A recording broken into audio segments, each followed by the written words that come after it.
it's been a lot of work. I listened into some of the calls, was entertaining. I know there was long nights, extra calls, plenty of back and forth, and get the details right. But you did it, and it shows in the report. Especially, I want to recognize our incredible staff, our committee chairs, and our rock star legal counsel, Rachel Hooper, for making sure that this report is accurate, clear, and built to last, because we may have to defend it. Now, let's remember, this is the very first time we're doing this. And because it is new, it took a little extra time and took a lot of back and forth, but accuracy matters. The facts matter. This isn't about rushing or going after anyone. It's about delivering something that will stand up to scrutiny and speak for itself. So I want to be very clear. Today, this is not a censure meeting. There's a lot of misinformation out there. People think we're censoring people today. We're not censoring anyone today. This is a fact-based, straight to the point report. No spin, no gossip, just the truth. Laid out in black and white for our county chairs and our precinct chairs. And on Monday, this report will be going out to every single county chair and to every single precinct chair in state of Texas. So for today's game plan, we're going to hear from each legislative priority chair, one at a time. And each presentation, if you guys don't have any objection, we will open up the floor for discussion. Amendments, changes, whatever you want.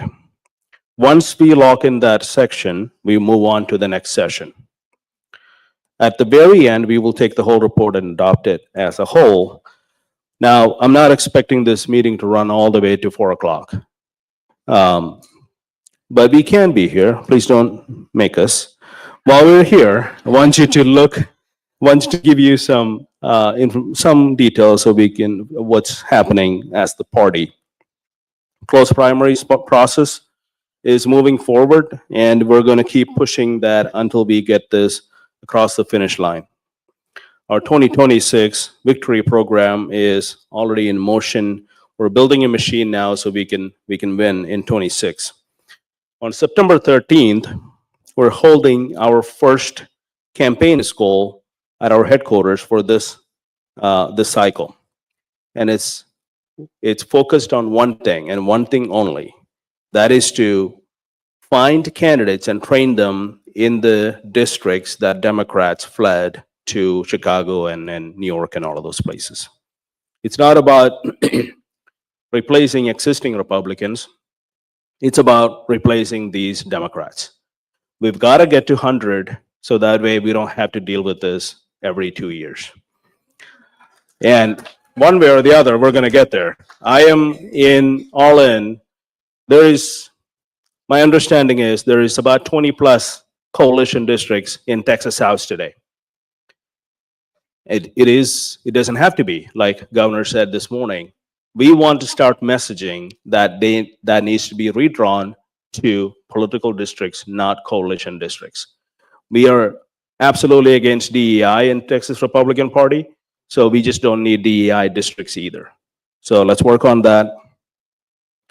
So another thing is, so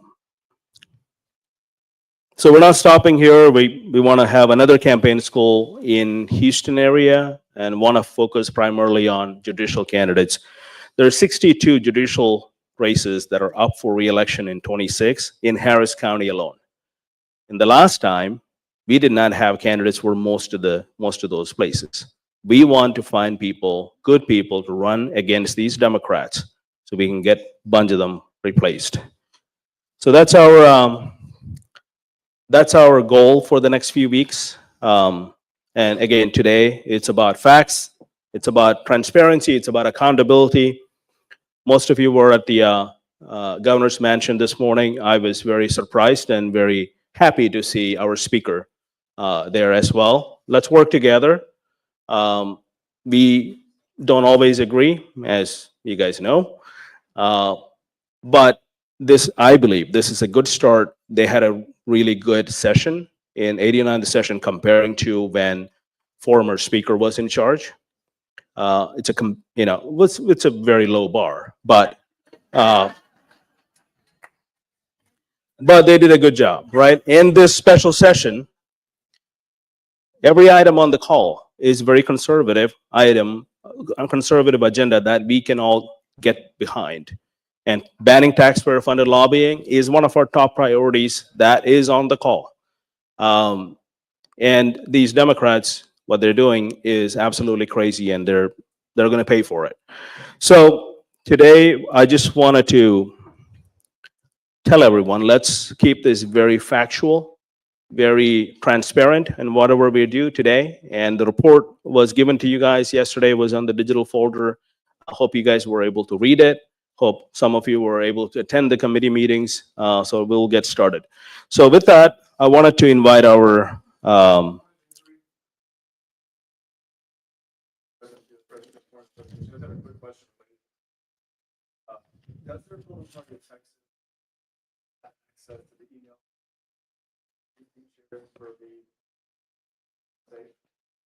I believe so. Yeah.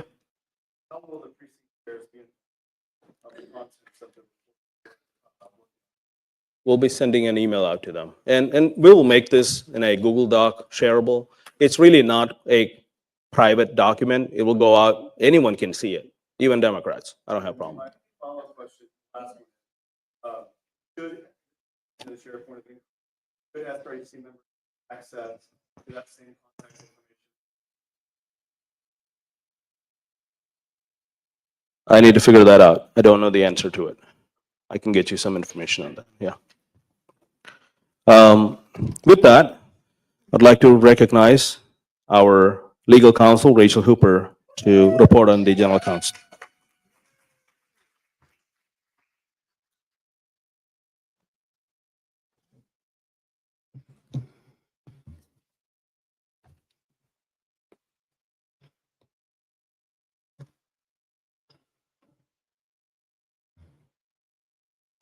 Whoa.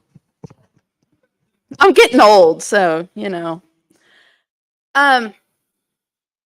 So a few months ago, I was in this building and I was walking by outside and there were all these signs for Planned Parenthood. And Planned Parenthood was meeting in this room.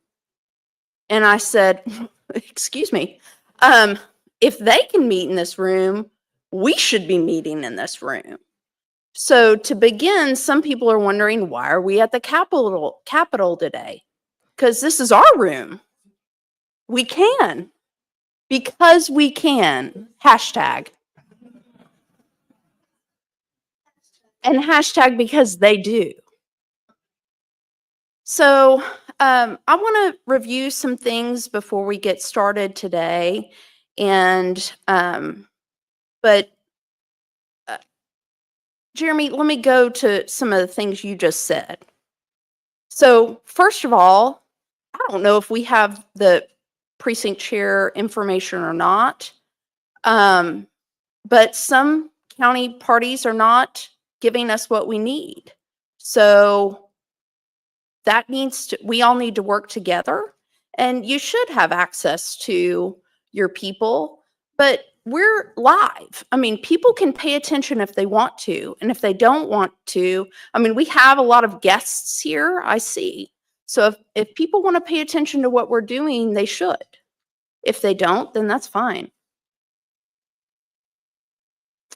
So next slide, please. I don't know if I can do it or not. Okay. So here's what where I want to start. So we would not be here today but for Jill Glover. And some of you haven't been here, and so you don't know necessarily. But Jill literally ran our legislative priority operation on her own. Well, I mean, some of y'all helped her, but I mean, she didn't need it. She was, well, she needed Leslie. She drove. But my point is, if you wanted to talk about bill number XYZ, she could give you the lowdown. She could say, I've met with this person, and this person's opposed to it. And she could do all of that in her head. But it takes 20 of us to do her job. So before we get started, I really want to, I really mean it. We wouldn't be here without her. And so I'm so grateful that she showed us how things could be done. Next slide. So understand, we're here today talking about legislative priorities. Where do legislative priorities come from? Where do they start? Precinct convention. Okay, so these legislative priorities are derived from our grassroots. They come up through the convention process. And who votes on the legislative priorities? The delegates at convention. David Wiley, 2 points. And so these are finally decided on. These are the delegates' priorities. These are our priorities from the delegates. Next slide. This last convention, the delegates decided these are our legislative priorities. So they set our legislative priorities. So when we're talking about legislative priorities, we're not talking about Abraham's legislative priorities or Rachel's legislative priorities. These are the delegates' legislative priorities. Next slide. The SREC bylaws, you have duties under those bylaws. And the Legislative Priorities Committee is authorized to work with RPT staff and Republican members of the government to promote passage of legislation crafted in support of the legislative priorities. So the SREC and the Legislative Priorities Committee are tasked with the duty of supporting these legislative priorities. Next slide.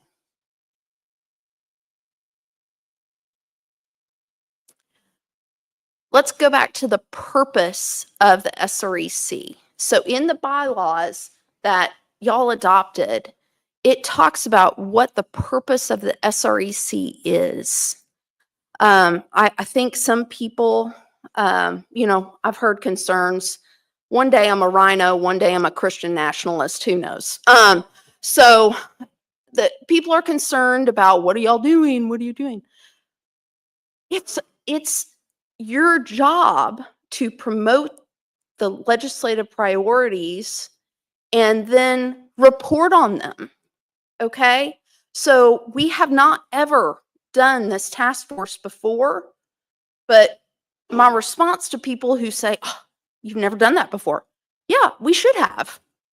This is an excellent process, and it's required. It doesn't say those words, but this is part of our duties as a body.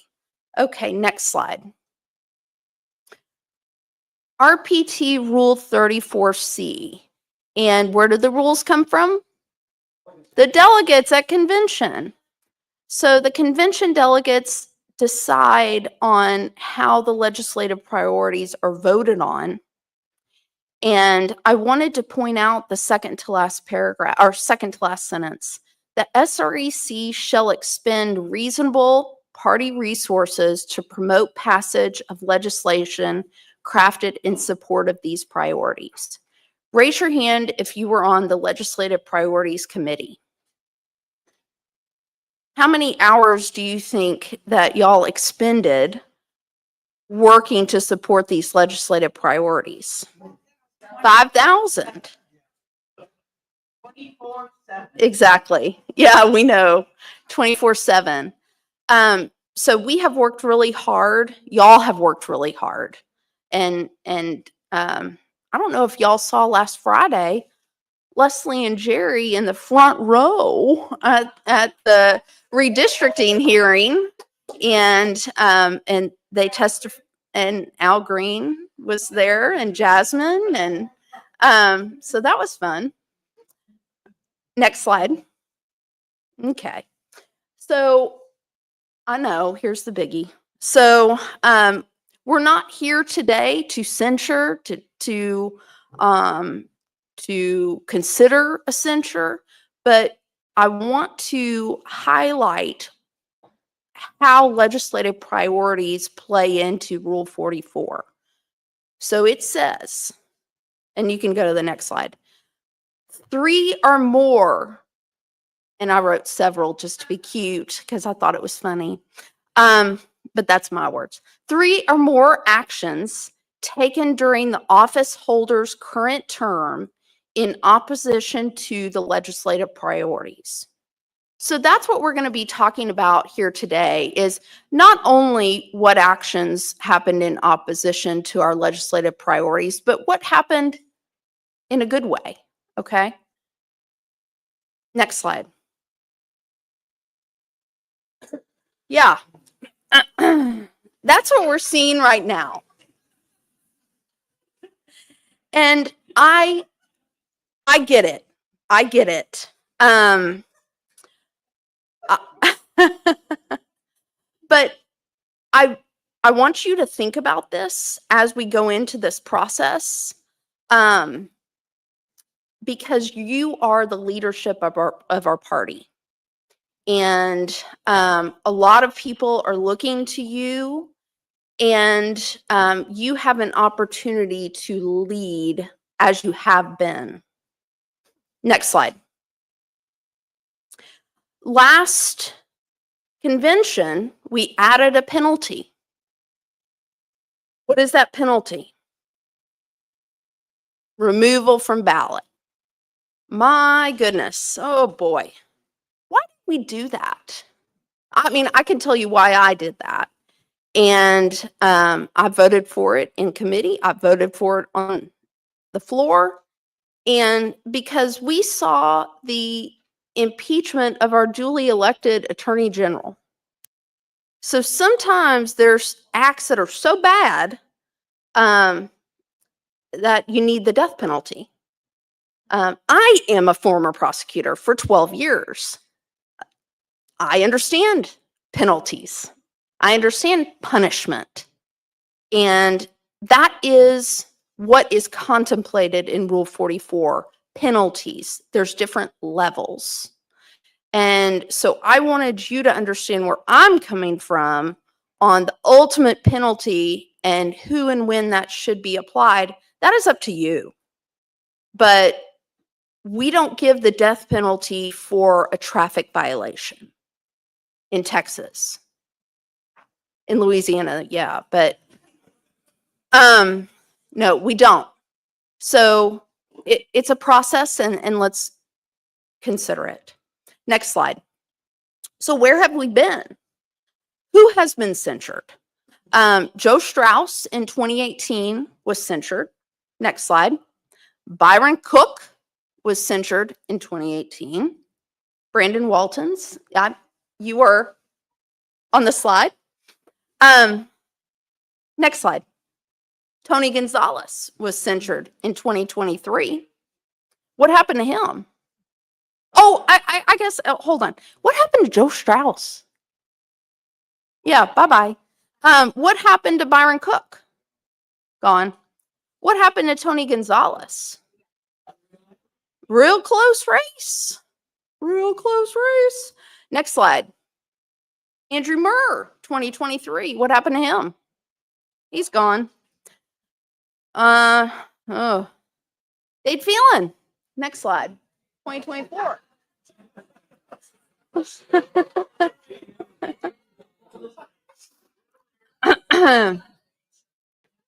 So, next slide.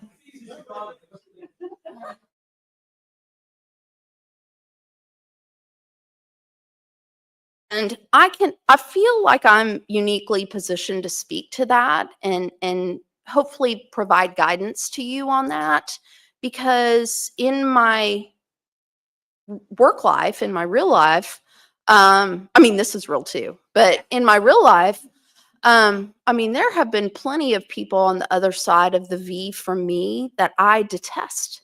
I hate. I do not like them as a person or whatnot. But in presenting a case to a jury or a judge, it's about facts. It's not about I don't like them because of XYZ.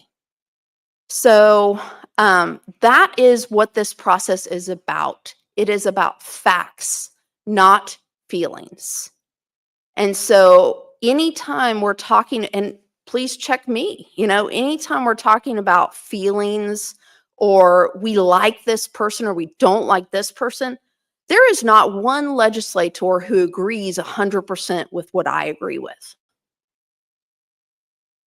But that's not why we're here. Okay, next slide. Okay, this guy.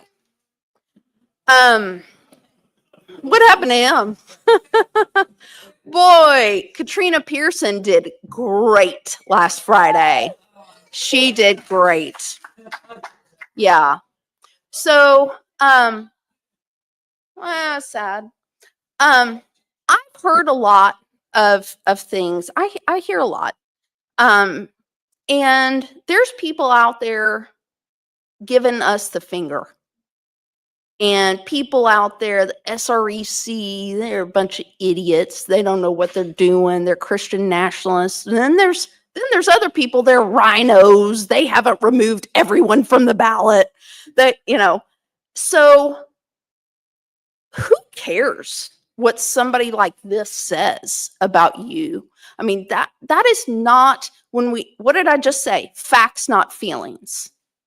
There's people out there meeting with county parties, county chairs, threatening them, threatening lawsuits, threatening this, threatening precinct chairs. That is detestable. And they're going to be held accountable for their actions. But that's not what this is about. This is about looking at the process. And we are a party of law and order. We are a party of rules. And so anytime in this process, we need to, this guy, we need to censure him into oblivion in my feelings, but we need facts, okay? And there's been people who have said negative stuff about us, the SREC, but this doesn't get you censured. Okay? It may get you defeated, but it doesn't get you censured. So does everybody understand that? Does that make sense? Okay. Next slide.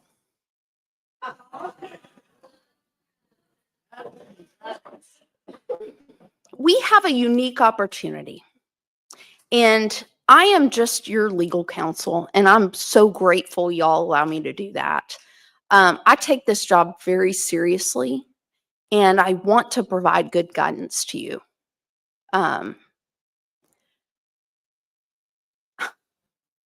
When this year started, did you have any idea we would be where we are? No. Right now, these people have unified us. I know that's a bad word to some people, but these people and their actions have brought us together, and we have a unique opportunity. And we have a unique opportunity for us to be leaders. Anytime I see at the beginning of session, leaders come out and these are my legislative priorities. These are my legislative priorities. Y'all know who Andy Hopper is? So he came out with his legislative priorities, which were ours. That's how it should be. Okay, that's our goal, in my opinion. But I want us to have our eye on the prize, and that's putting Eugene Wu in jail. But no, I mean it is. But I want y'all to understand what's going on and be focused and have a focused idea of what we're doing. Next slide. Part of this process is understanding how legislation happens. And it is an ugly process. It is a vicious process. And it's a complicated process. Next slide. This is how a House bill becomes a law. So how many different ways in here is there to complicate or stop a bill? A lot. Okay? And so some people who have criticized, why is the SREC doing this? Because y'all, Jerry, Leslie, your whole committee, all the subcommittee chairs, y'all have been involved in these different areas. And so y'all are uniquely situated to speak to it. Throughout the session, I had people, oh, that's a censurable act. Actually, the only people who decide what a censurable act is the SREC, respectfully.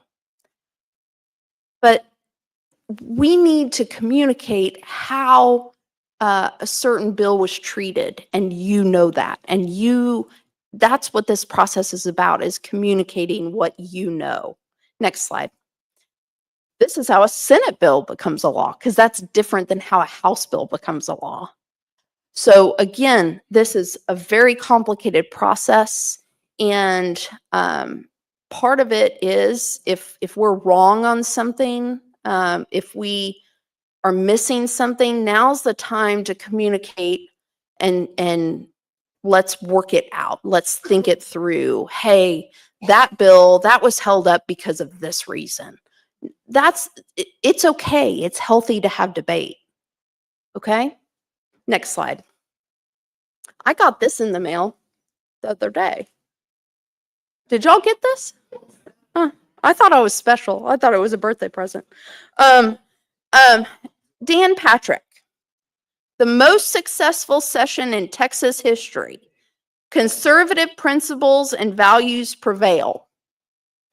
And it's I brought it so you can look at it. And it's a nice booklet of all the bills that passed.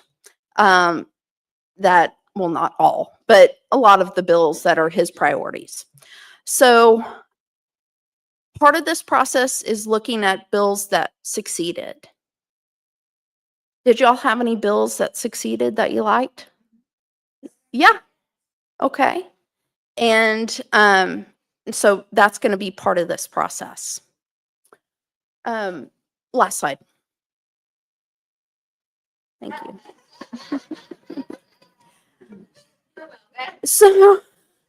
So I just was trying to be funny.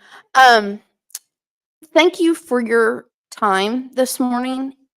As always, if you have questions, I'm here to help you. And there is no real right or wrong in what we're doing here today. It's trying to work through this process. So if a question comes up, I'm here. Let's talk it out. But I really, before I sit down, I really want Leslie Thomas, Jerry Fisher. These ladies spent so much time this session on working on our legislative priorities with the legislature, which isn't an easy thing. Talking to people who hate us, or trying to work with people who hate us or who like us, to navigate that. So y'all are incredible. And everybody who was on the Legislative Priorities Committee, stand up.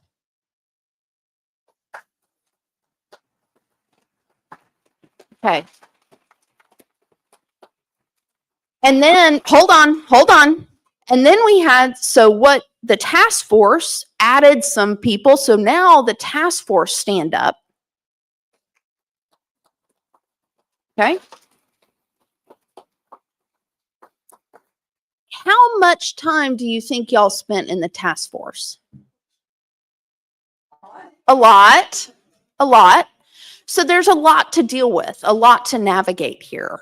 And Lisa Hendrickson, who is an outstanding woman, and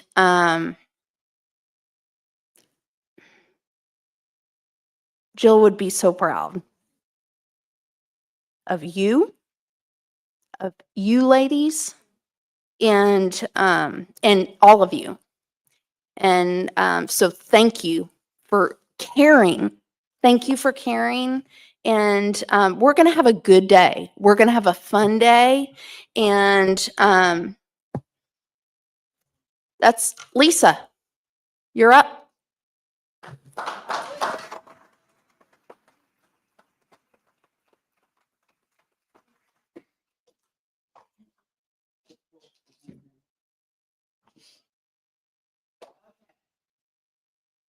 Rachel, we appreciate you. We love you.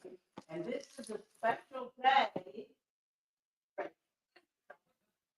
To join me in wishing her a happy birthday.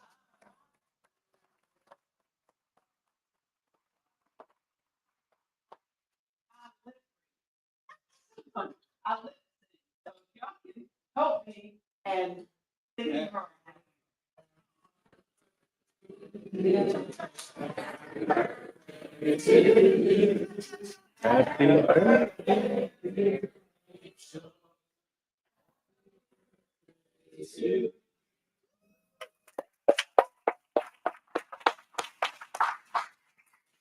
All right, we will now hear, thank you, Deborah, for that, and happy birthday, Rachel. Thank you for spending your time with us Saturday. And I'm sure Don's pretty upset about it, but we thank you for doing that. Chair recognizes Lisa to present the report. Sorry.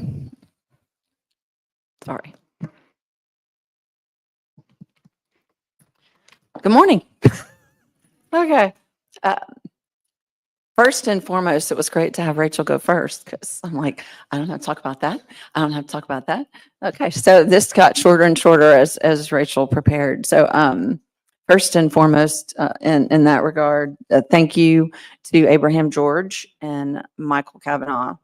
I think I saw you way more at the Capitol this session than I've seen you outside of the session. So you worked and diligently, and I know the things that y'all did behind the scenes between calendars and the committees and asking for hearings and working with all of our leadership. And again, kudos to the RPT for all you did. A big shout out to Lieutenant Colonel Alan West for hiring Rachel Hooper. And I use the word hiring loosely because she doesn't get paid. So just to give you, all I'm going to do is give you just a little bit of a background on how we came to be in our first conversation that we had. Was to echo what Rachel said, that we needed to remove the emotion, that we were just looking at things that negatively impacted our legislative priorities. And those actions are what you will see in the report. Actions that were in opposition to our legislative priorities. Pure and simple, that's it. One of the things that we also discussed was the fact that we were going to look at things that had to do with hearings as well as what was voted on the floor. Because that lovely chart that Rachel showed us in regards to the Senate and the House, there are so many things that go on behind the scenes that the majority of us, especially even our precinct chairs, are not aware of.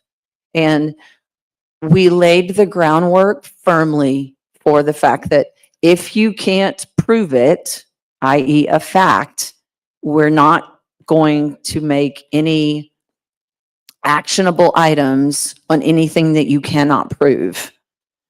I know that a lot of you spent a great deal of time here at the Capitol, and I'm assuming many of you know that Rachel and I work for Representative Mitch Little because we can, and we saw things, just like a lot of you saw things that you were, I'm like, I know that I know certain things, but I can't prove it. So that was the bar of which we decided actionable items, just to make sure that everyone is clear on that. So that said, I am going to turn over the mic now and we'll go through those. But again, I just want to make sure proof, actionable items in opposition to our legislative priorities. To everyone that spent all of these hours on the phone for the last 9+ weeks, we met 3 times a week. And I want to say that everyone, for the most part, behaved. There's a contrarian in the room and he knows who he is. I got to make an executive decision that I'm really kind of enjoyed. So anyway, thank you so much. And here's our report. Thank you, Lisa. Yesterday we're at the headquarters. Rachel was there all day yesterday. Well, it was not yesterday, it was Thursday. And somehow we talked about random bunch of things. And I said, we're kind of like a one big dysfunctional loving family, the Republican Party, right? So everything kind of comes together at the end. It works out. So one thing I do want to mention, Micah and our staff, right? Jen, Abby, Jordan, and Daniel, they've been amazing. I think I've put them through a lot of hell over the session to a point. I mean, it was a fine line between harassment and asking things to do. So it was very close. And so I really do appreciate you guys. Micah and we walked the Capitol at least once a week, going to different offices, sometimes multiple days. And now there was some legislators who were just horrible. There's no way to work with them. And every one of you had that experience. But most part, every legislator at least were open to listen and have a conversation. They may not agree with you. I'll tell you one thing, Todd Hunter, Chairman Hunter's, I'm going to pick him just because it's a calendars committee and there was a lot of confusion about calendars committee. We went and met with them for more than an hour, sat down and went through every bill we want, the bills that you all picked from the Legislative Priorities Committee. And he looked at it and he said, okay, this is here, that's, different committees. And he goes, and I gave him a list. Micah put that list together and said, here's like 50 some bills all stuck here in your committee. And he looked at it, he goes, not a single one of them is here. TLO shows it is in calendars, but he hasn't received them from the committees. The committee chair have to file the report, then it has to get to him, and he has to go pick it up in person, an actual paper binder, to move that over to his committee. And it was a lot of games being played by committee chairs and representatives and leaders, all of that. I'm just saying that for everyone's understanding, not everything we see and on social media is not what's happening at the Capitol. With all of that, we still got 37 bills passed. Well, 2 SARs, 35 bills that passed, and that victory belongs to you, the Legislative Committee and the SREC and the grassroots. You guys were relentless in bugging these people, and you got it done. And I really do appreciate you all. So I would like to invite our first committee, invite Rachel Horton to report on the subcommittee of the border enforcement. We'll go. So once the report is done, we will go into adopting that part of the report, then keep moving.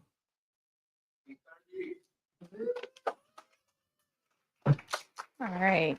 Thank you, Mr. Chairman. Need to thank Lisa because she was an amazing task force leader. And of course, Rachel Hooper, who was always our sounding board.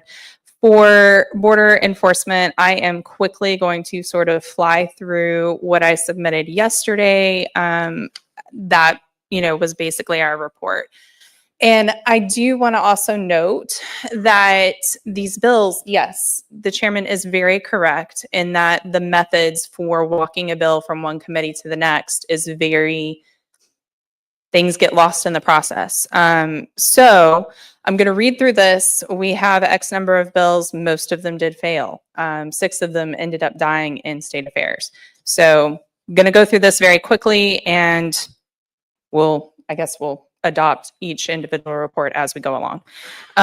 First, we had a couple of bills that actually did succeed in passing. We had Senate Bill 9 by Senator Huffman, which dealt with regulating charitable bail organizations and bail reform. That was one of the priorities identified by both the lieutenant governor, and it directly tied into our border enforcement legislative priority, which dealt with enforcing those rules on illegals and on smuggling and ending those particular ideas. So we identified that one pretty early on as one of the bills that we wanted to support. So Senate Bill 9 by Senator Huffman passed, and that was amazing. We also had SJR 5 by Senator Huffman, which again proposed a constitutional amendment authorizing the denial of bail under limited circumstances to a person accused of certain violent or sexual offenses or of continuous trafficking of persons. So we wanted to sit here and actually target trafficking that's occurring. SJR 5 was one of the ones that passed. So SJR 5 and SB 9 both did an outstanding job. And we are supportive and applaud the efforts that it took to push those items through to the finish line. I'm going to walk into some of our failed bills. So the next following grouping of bills are those that were approved by the Legislative Priorities Committee during the 89th regular legislative session and subsequently failed to pass due to either obstruction or delay from members of the Texas legislature. Our first failed bill, and track with me here, so was SJR 87 by Senator Huffman. This one would have provided a constitutional amendment, again, dealing with denial of bail, and would have really cracked down on those particular instances where you see violent crimes and then released on their own recognizance or that sort of thing while they await trial. The Legislative Priority Review Task Force, we did determine that no Republicans were at fault for this particular failure, so there was no negative action encouraged from that. Our next bill was a failed bill, so House Bill 1308 by Carl Tepper, which was relating to employment practices and basically described the E-Verify, expanding the E-Verify program and making that a requirement. This specifically hit our legislative priority in a way that, was beautifully tailored. However, so the Legislative Priority Review Task Force, we noted that the date of the referral for this bill was March 10th, 2025, and the committee to which it was referred was State Affairs. We determined as a task force when we met that the Republican Ken King, the chair of State Affairs, had numerous opportunities to hear and move this bill forward, but did not. The task force therefore voted on Thursday, July 31st to include this omission in consideration of a negative action on Chairman King's part. And again, because those committee chairs have the authority to say, we're going to move this bill, that's what we're looking at. So the vote tally of the task force was 7 yeses and 3 nos. I'm not going to go through and read all of the names because they're basically all of the same ones, but I think you have access to that in your electronic packet. If you don't, ask me or flag me or something. Our next bill that we as a Legislative Priorities Committee supported was Senate Bill 324 by Senator Kolkhorst. And this again was relating to requiring state contractors, political subdivisions of the state and private employers to participate in the federal electronic verification, so E-Verify, of employment authorization programs, or again, E-Verify. So the Legislative Priority Review, yes, ma'am. That would be a question for our staff, I think. Okay. As we're continuing, yes. Okay, so I'm going to keep going, but we're going to work on getting that up here. Yes, so Senate Bill 324 by Senator Kolkhorst dealt with the Legislative Priority Review Task. So on July, sorry, the Legislative Priority Review Task Force noted that this bill passed from the Senate to the House. So the bill was fine in the Senate side. It came all the way over, came through. was read and referred on the House floor to State Affairs on May 2nd, 2025, where it consequently received no hearing. The task force voted to include this omission in consideration of negative action on Chairman King's part. The vote of the task force was 7 yeses and 3 nos. Our next bill that we considered a failed bill was House Bill 5602 by Ellen Troxclair. And this one was specifically relating to the authority of a political subdivision to use public money to provide legal services for individuals unlawfully present in the United States. So essentially ending some of those the magnet draws. While this bill ultimately had 7 co-authors willing to support it and was referred to the Committee on State Affairs no later than April 7th, 2025, it received no hearing. Consequently, the task force voted to include this omission in consideration of negative action on Chairman King's part. The vote tally, once again, of the task force was 7 to 3, so 7 yeses, 3 nos. Our next bill, and I think we're still working on getting those up. Oh, we're on House Bill 354. I don't know if y'all have page numbers for me or not, but I'm sorry. Okay, so House Bill 354. Looks like it's here. Okay, great.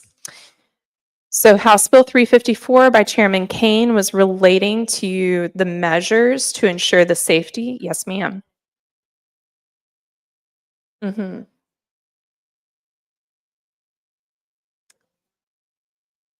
I'm being told that if you actually want to dig into the bill itself, there's hyperlinks in the packet. So if you have it up on your phone or you have it up on your laptop, you are more than welcome to dig into the actual bill itself and view that particular set of information. But like I said, in the interest of time, I'm going to keep going.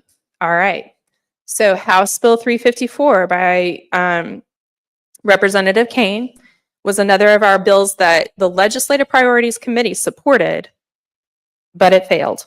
So relating to the measures to ensure the safety and welfare of the border region of this state, including protection from ongoing criminal activity and public health threats, and the establishment of the Border Protection Unit, which actually fulfilled beautifully the very first piece of our legislative priority on border enforcement. The bill was referred to the House Committee on State Affairs on March 28th, 2025, and did not receive a hearing. Consequently, the task force voted to include this omission in the consideration of negative action on Chairman King's part. The vote tally of the task force at that point in time was 7 yeses and 3 nos. Our next bill is House Bill 4707 by Representative Andy Hopper. This one was relating to the admission to public schools of children unlawfully present in the United States and the eligibility of those children for the benefits of the Permanent School Fund and Foundation School Program. So basically removing illegal aliens receiving benefits from permanent school funds, removing those funds from their availability. This bill received the support of 11 co-authors by April 15th, 2025, and was referred to the Public Education Committee on April 3rd, 2025. This bill, unfortunately, did not receive a hearing in Republican Chairman Brad Buckley's committee. The task force voted to include this omission in consideration of negative action on Chairman Buckley's part. The vote of the task force was 7 yeses and 3 nos. Our next failed bill was by Representative Andy Hopper, House Bill 4914, relating to the organization, powers, and authority of the Texas State Guard, including the powers and authority of the Adjutant General and Governor relating to the Texas State Guard. We chose this one because it fit beautifully with providing our border enforcement, border security task force. It fit beautifully with the first part of that legislative priority. And I realize now I probably should have had that up there, but that's A-okay. So we're going to keep going. Our Legislative Priorities Committee had approved this one.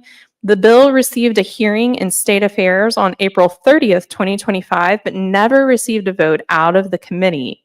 The task force voted to include this delayed vote in consideration of negative action against Chairman King, as he could have called for the vote at any point through May 10th, 2025. He had plenty of opportunity.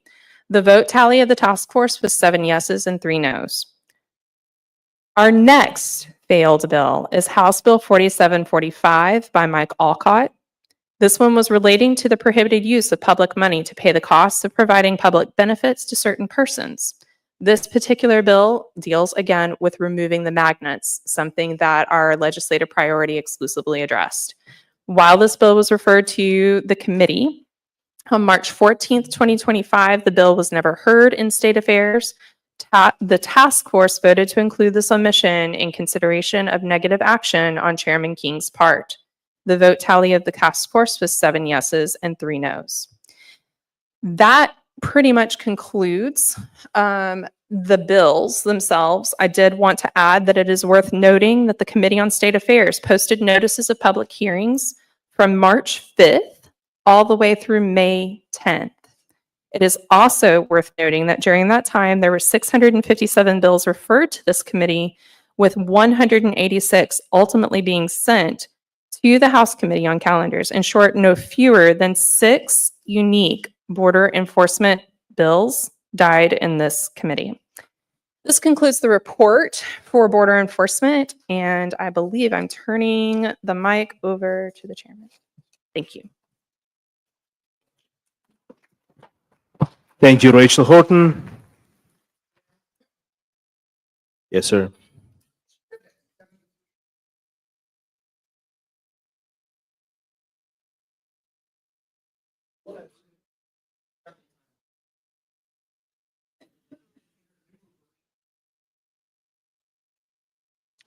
She was not reading from the report. She was reading from her notes. Yes, I do. If there is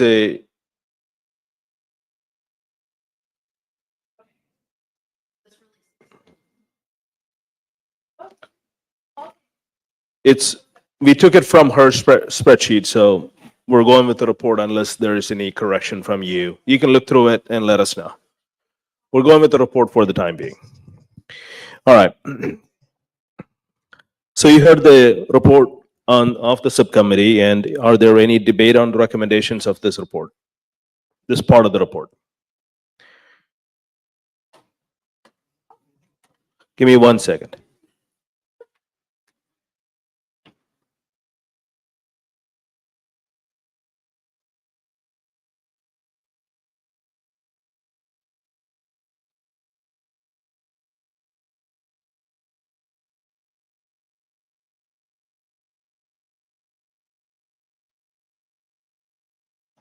So just for the clarification, we're going to do clickers on each section after if there's any amendments, any changes, but not individual bills. Unless you guys have any changes to the bills, then we can do that. Otherwise, we're just going to go with individual sections of each subcommittee, which will come up with 8 separate clicks for you all. Yes, sir.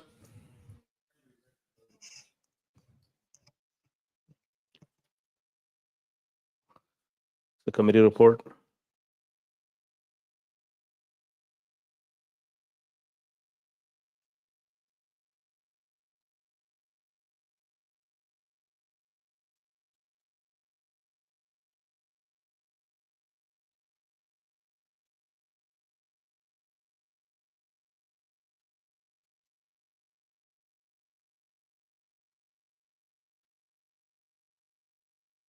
All right, so if there are no objection, we can do voice vote on all of this. Are you guys okay with that, or are there yes to voice vote, or okay? All right, I'm all in. Makes things go faster. So, are there any discussion on this part of the committee report? Yes, ma'am, you're recognized. Yes, there is a mic there. Leslie Thomas, SD 22. Jerry Fisher, SD 2. You're gonna have to turn around. To me, yes. Oh. Oh, that's right. We're talking to the chair. Yeah. We would like to have our names removed from all the against votes, except for me. I did vote against the state guard because we did not vote no on those. That's a mistake. So rather than move it to the I, we'll just have it removed because it's in our notes and we didn't bring our notes with us. Okay, so both of you, Yes, same thing, yes. so both of you currently are changing your record vote, or was it, It was recorded wrong. oh, it was recorded wrong? Recorded wrong because we did not vote no. Okay. Well, you know, we complain about this to the Texas House all the time, but no, just kidding.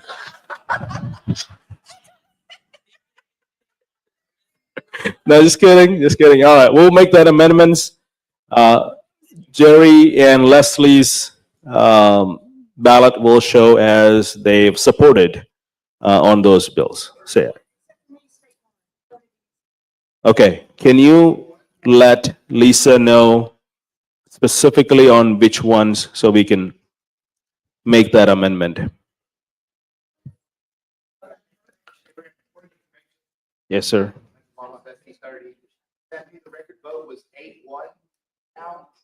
That would make it 8-1, yeah. Yep. Are we good with this? Do we have the mechanics figured out in the background? I'll come to you 1 second. We good? Okay, we're good. You're recognized.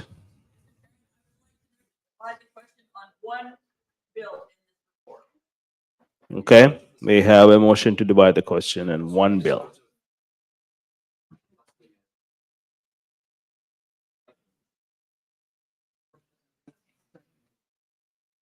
So we have a motion and a second on Leslie and Jerry. I'll get to you, Karen, in a second. 1 second.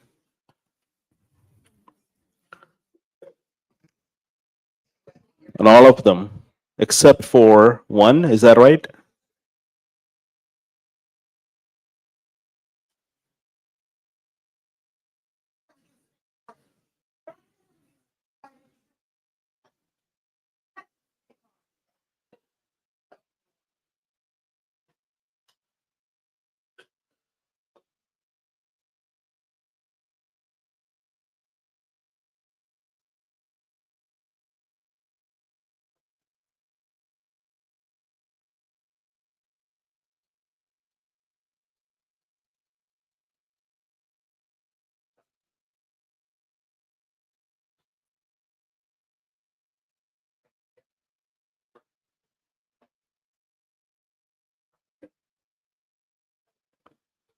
Are we all in favor of, without objection, correcting the record for Jerry and Leslie? Yes. Do we have an objection on that? All right, no, without objection, we're correcting that. Karen, I'm coming to you right after Karen's. Karen, what was the question? What was your point of order? My point of order was to divide the question into one bill on. Vote on the whole rest of it. It is technically out of order because we agreed on the whole thing, but what is that? One bill, what bill do you want to divide? Okay, do we have a second on that?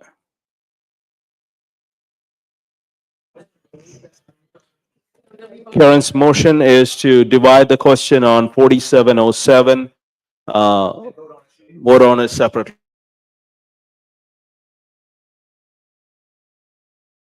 Do you want to amend the report, or do you want to record vote on the divide the question on that one bill? What is your motion, Karen? Are you amending the report, or are you asking for a record vote on a specific bill?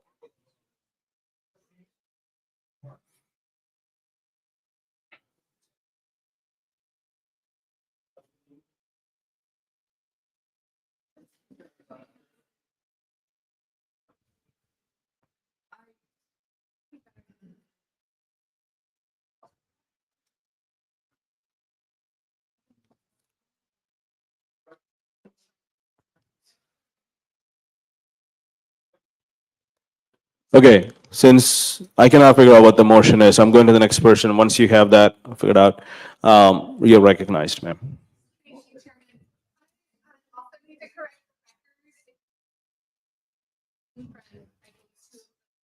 Okay.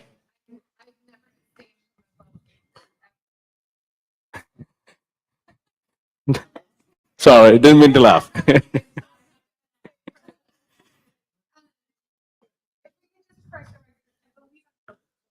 Okay.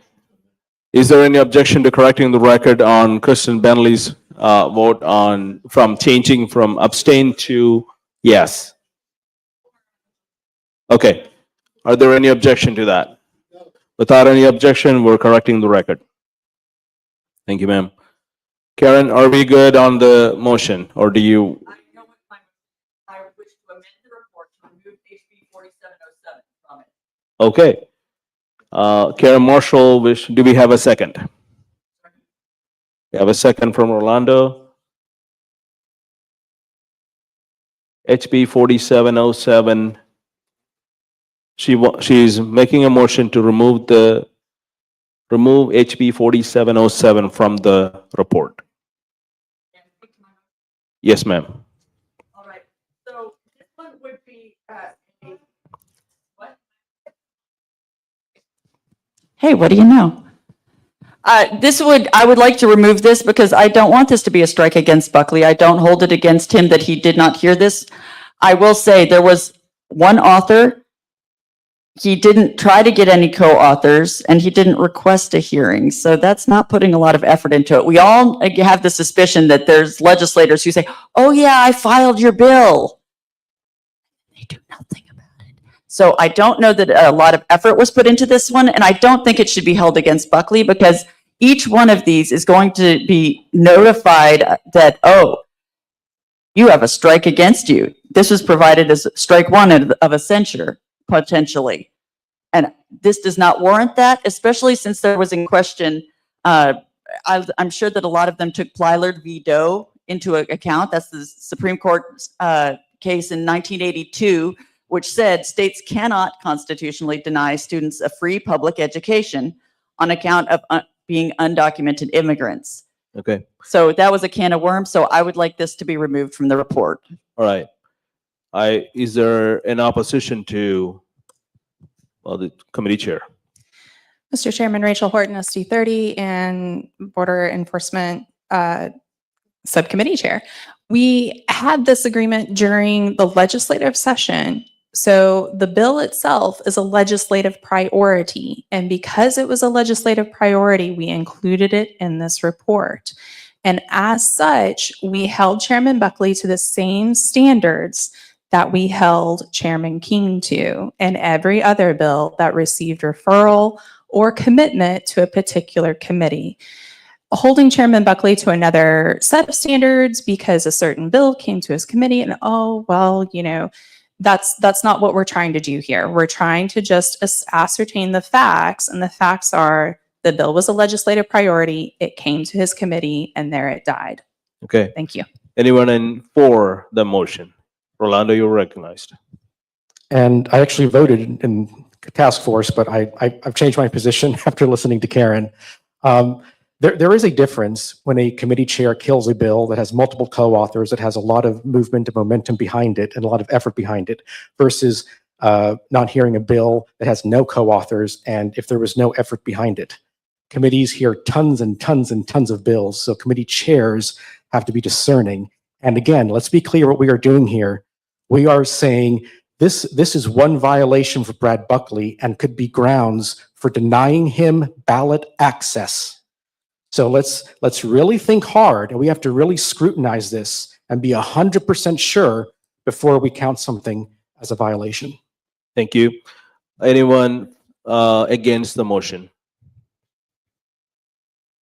Kristen Bentley, you're recognized. Thank you. I'm against the motion. First of all, Pyler versus Doe needs to be challenged. It's extremely important. One of the biggest draws and biggest drains is educating illegals, educating their children. And we hear this because I know Pyler versus Doe was a decision that was made out in Senate District 1 in Tyler. And so we talk about this all the time. It needs to be challenged. And this was very important to the legislative priority, and it should have gotten a hearing. And so I don't know if that's actually true. I don't know where you get that a request wasn't made or that the author of the bill wasn't working the bill. Okay. Anyone for the motion? Last person for the motion. Okay. Leslie Thomas, SD 22. I'm going to vote to strike this because when we were in our task force, that was one of our guiding guidelines, was that if an author wasn't working his bill, then if he wasn't going to be serious about it, then the committee chair, why would they be serious about it? So that has been a guideline that this task force implemented while we were in this task force. Now we're given information that that was the case for this bill. And I'm going to take Karen's word for it because I did look to see that there was no movement on it. So I'll be voting, even though I do agree with Kristen and I do agree with Rachel fundamentally, they didn't work the bill. And so the chair has other bills, the other ones are working, and he has to handle those. Thank you. The last person against the motion. Neither. Point of information. Matt Patrick, SD 16. Can we see the, can we put up the legislative priority list and the specifics for border enforcement? Could we do that?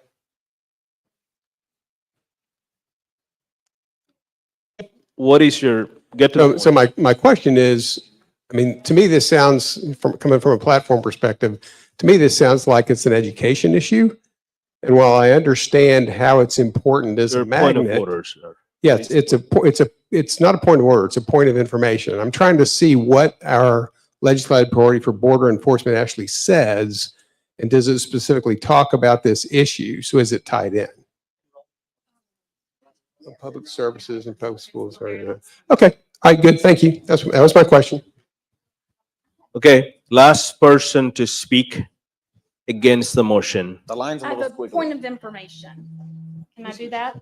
You can do that if you're going to speak against it or for. you No, can no, do that. I just We're have not a gonna point of do it. Okay. information. We're looking at 40 HB 4707, That's correct. correct? Since I have a question that we're supposed to be dealing in facts, That's correct. and I would like the facts that Andy Hopper, who is the author of the bill, did not work this bill. Are you asking me or?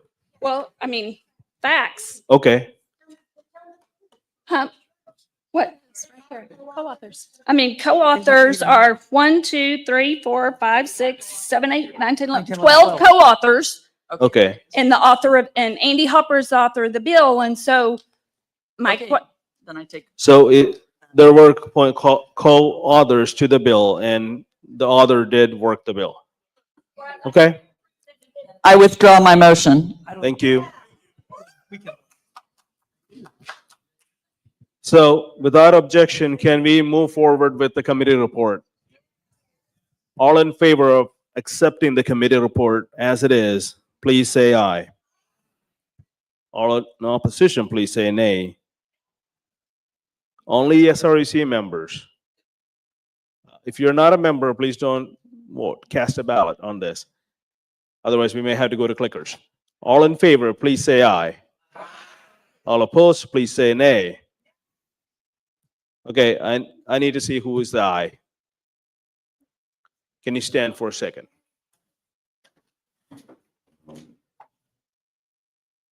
Two, 3, 4, 5, 6, 7.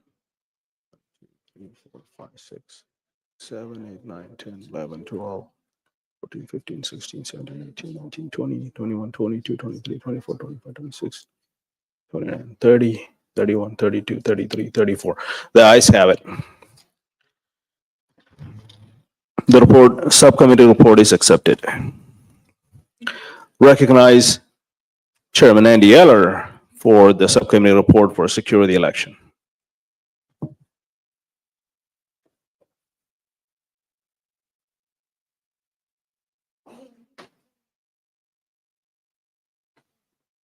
Thank you, Mr. Chairman. I'm so glad that both Rachels went before me and that the chairman went before me, because I was going to talk a lot about behind the scenes and what we know and sticking to facts only. I actually do have a report in the digital packet. If you actually look at that digital report, that does contain some statistics, and it also contains the there's actually 3 bills, but the 6 actions that were taken in opposition to secure Texas elections. And just briefly, I'm gonna hit some of the statistics behind the bills. We endorsed, secure Texas elections had a lot of bills to look at. We endorsed 91 bills. We opposed 65. 57 of those bills were never heard in committee. 57 of the endorsed bills were never heard in committee. And 60 of the 65 opposed bills were never heard in committee. So that's really a good number. That means only 5 actually went to committee, and 4 of those 5 died in committee.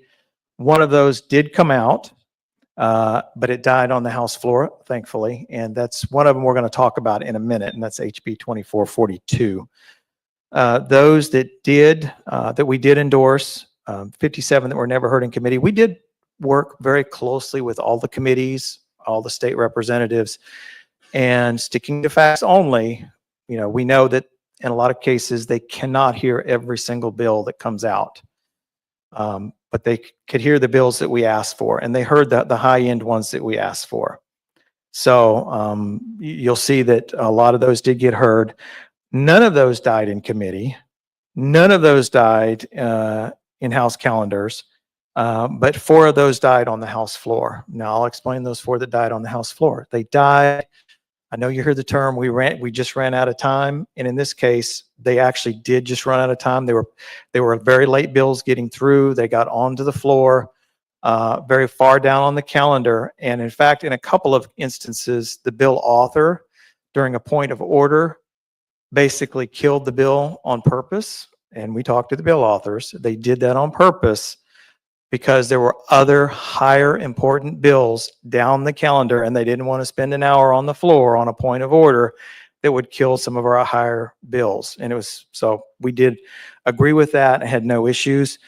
We had 4 that were tabled for companion bills, which is great. And we had 1 that died in conference committee, and that was HB 5138. And you're going to see a little bit more on that in a minute. That one that died in conference committee actually came back in this special session. And I had a nice conversation with Speaker Burrows this morning about that bill. He's promising me he's going to be getting that bill through. So even though it died in conference committee, he's working very hard to, if the Democrats ever come back, we will get that through. And so they're all in favor of that bill. In fact, that's the bill is HB 11 in this special session. It was SB 11 in the previous session, or excuse me, and it's on the Senate side, it's SB 11. Previous session was HB 5138. So just real quick, let's go through the actions that were opposed to our bills, or opposed to our legislative priority. The first one is the HB 2442 I talked about.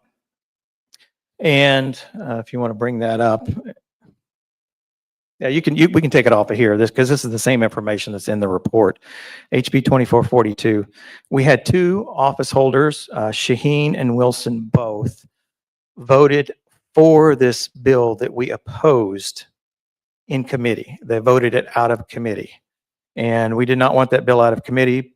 Basically, so you know what HB 2442 did, it was a bill by Representative Busey, a Democrat, who, if you requested a mail ballot in the primary election, you were automatically sent a mail ballot for the runoff election. That results in multiple ballots out, where people may actually not be out of the county anymore, and now they've got these ballots. What are they going to do with them? So it was not a very secure way of handling ballots. So we were against that bill. Representatives Shaheen and Wilson knew that, but they voted it out of committee anyway. And so that are the first 2 acts that we brought up. And in fact, if you look at it in the task force vote, it was 10-0. both of those votes. So they were clearly actions that were detrimental to our LP. The next one was HB 5138. On the House side, we had Representative Dade Phelan. He voted no for this bill on second reading in the House, the only Republican to vote against that bill. That was on May 8th. So, and that was the bill that I was just talking about, the one that died in conference committee that we actually wanted to get through. And this is the one that helps restore the Attorney General's ability to prosecute election crimes, which was a high important one for us. On the Senate side, when it got over to the Senate side, Nichols voted against that on both second and third readings. So those occurred on May 27th and May 28th. And again, the task force voted 11-0 on those. So those were the next two actions. And the last two actions deal with the third bill, which was SB 2743. And again, the same folks were involved. Dade Phelan in the House. He voted, this was a bill we endorsed. He voted no in House State Affairs, although it did make it out and made it through the process. And then Nichols, of course, voted against it in the Senate on second and third readings on April 24th. And you can see how popular it is because in the Senate, if you wind up taking the vote both in the same day, that means you've pretty much got enough votes to suspend the constitutional 3-day rule. And there were Democrats who voted for that bill that liked the bill. So that was very clear cut that Nichols, his actions were against our LP. So, and you can see those were 11-0. So, Mr. Chairman, that concludes the report of the Secure Texas elections. Thank you, Andy. Do we have any discussion or amendments to this part of the report? Seeing none, the question is to adopt the recommendations of the report. All in favor, please say aye. All opposed, please say nay. Ayes have it. That part of the report is adopted. Chair would like to recognize Kristen Bentley. I saw her here just a second ago. Please. To give the subcommittee report on Stop Sexualizing Texas Kids.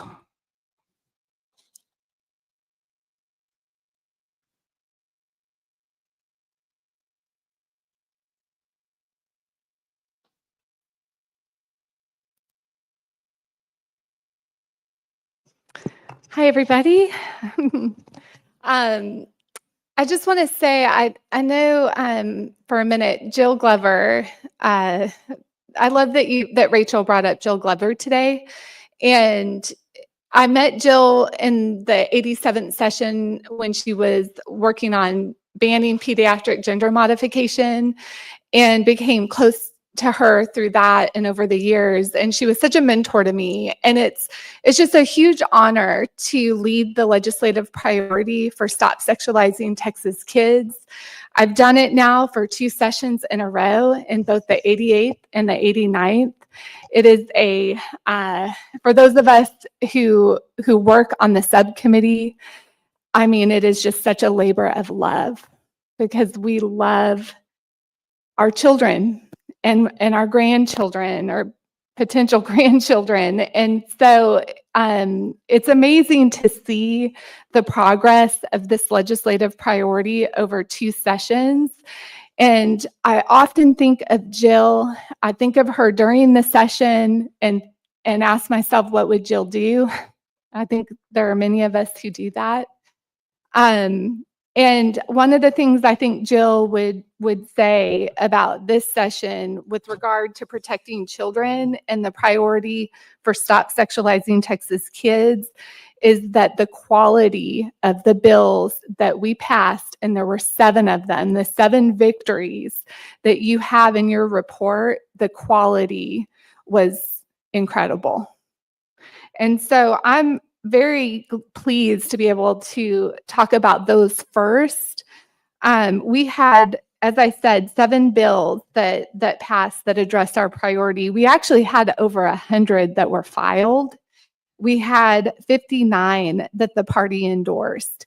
Now, I want you to know, out of those 59 that the party endorsed, some of those, that includes companions, very similar bills that were maybe slightly different, but address certain aspects of the legislative priority and the problem that we face in Texas with the sexualization of children. And so I just want to say I was very pleased to see so many members want to address this in this legislative session. So we had SB 12 by Senator Creighton that passed. This was a very comprehensive bill that prohibits the discussions around sexual orientation and gender in our Texas public schools. This bill encompasses a lot, including that any kind of club that focuses on sexuality are also prohibited from schools. The social transitioning of children is prohibited in schools. And those are just a few things that the bill does. It does so many things. SB 13 by Senator Paxton. This builds on what we passed in the 88th legislative session, prohibiting indecent and profane content in Texas public school libraries. It's another bill that just strengthens those standards, and we're already seeing that it's going to be effective. SB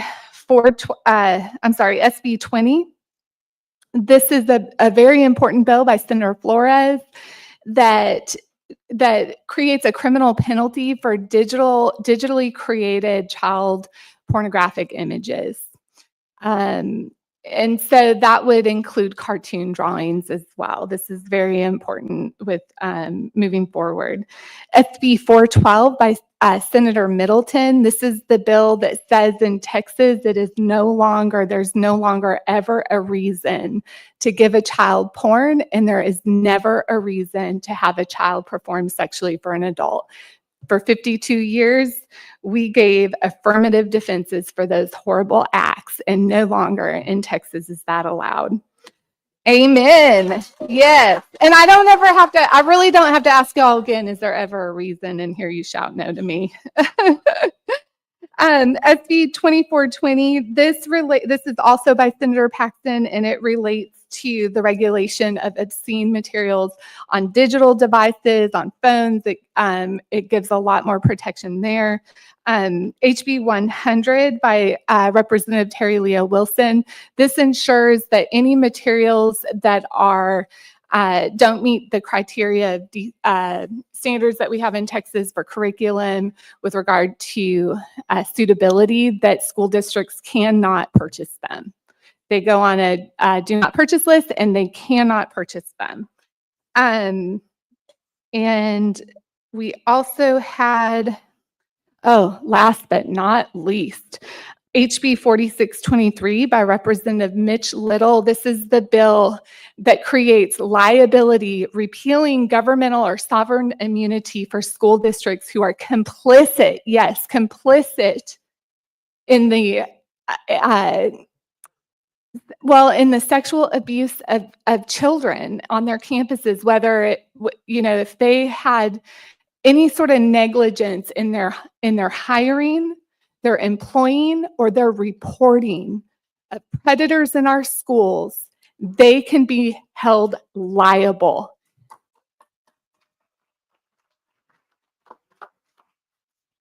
Very important bill. Yes, so there are only 2 bills that we have listed, I believe, that met the criteria, or that our task force believed met the criteria to list in the report as actions that really interfered with our legislative priority. The first one is SB 240 by Senator Mays Middleton, and this is the bill that we have called in the special session. It is the Women's Privacy Act, and this is the bill that would keep very sick and perverted men, primarily sick and perverted men, out of our daughters' bathrooms and locker rooms and places where they change, where they undress.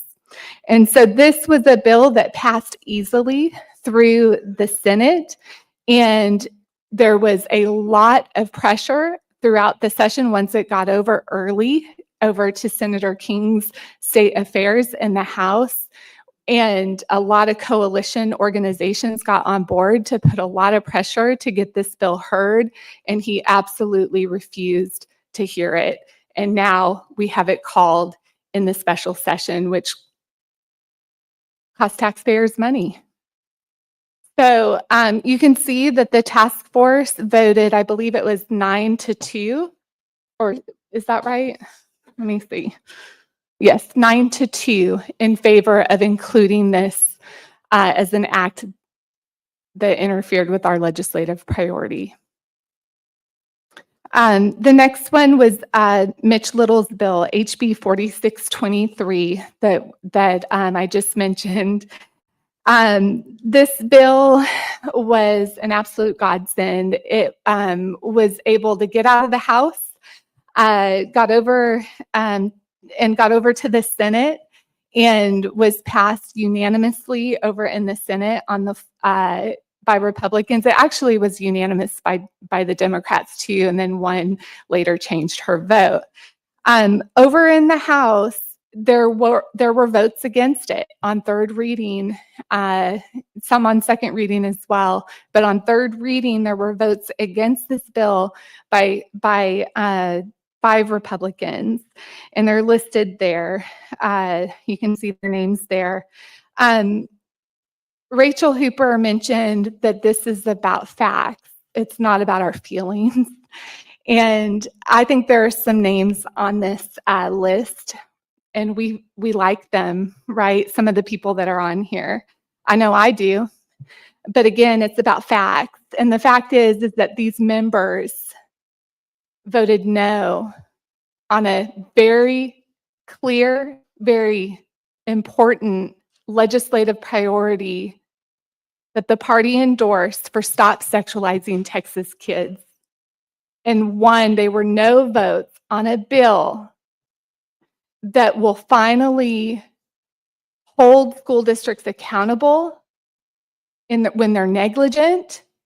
And the most important thing, I think, is that it will be a deterrent, because they will cross their T's and dot their I's in the way that they are supposed to in the hiring, employing, and reporting of sexual predators in our school, which is epidemic. It's a crisis. And so again, it's not about liking or not liking these members. It's that they took a clear vote against a legislative priority bill in the Texas House. And that's why it's on the list. And that's the full report. Those are the only 2. So I would move that we adopt this part of the report.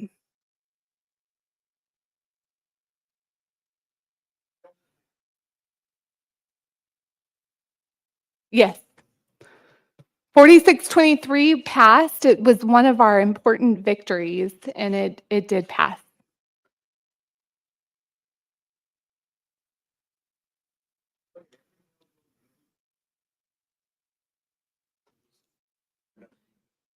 Yes. Our committee did. I looked at every single vote for the priority that I lead. I looked at every single Republican vote, but we as a committee looked at every single vote with regard to any of the bills that we're presenting to you today. It's my understanding, yes, that was a big part of the work that we did leading up to our meetings, is we had gathered all of that information. As your chair for that legislative priority, I know the legislative priority inside and out, but I made sure I did my due diligence and actually looked at the record, because I could probably tell you who voted, who. I could probably by memory tell you some of these things, but we did our due diligence. Any other questions?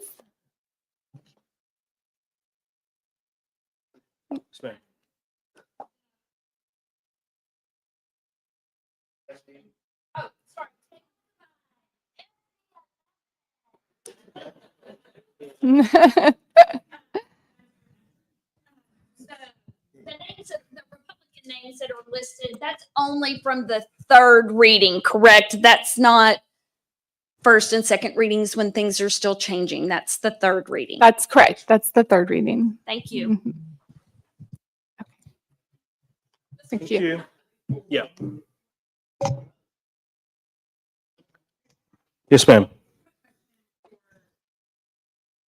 Okay. Rachel, for the C30, I mean, I can have the mic or not, but I had a quick question for you on that last bill. How many of those members put statements in the journal about that particular vote? There were 2 statements that were made in the journal. Thank you.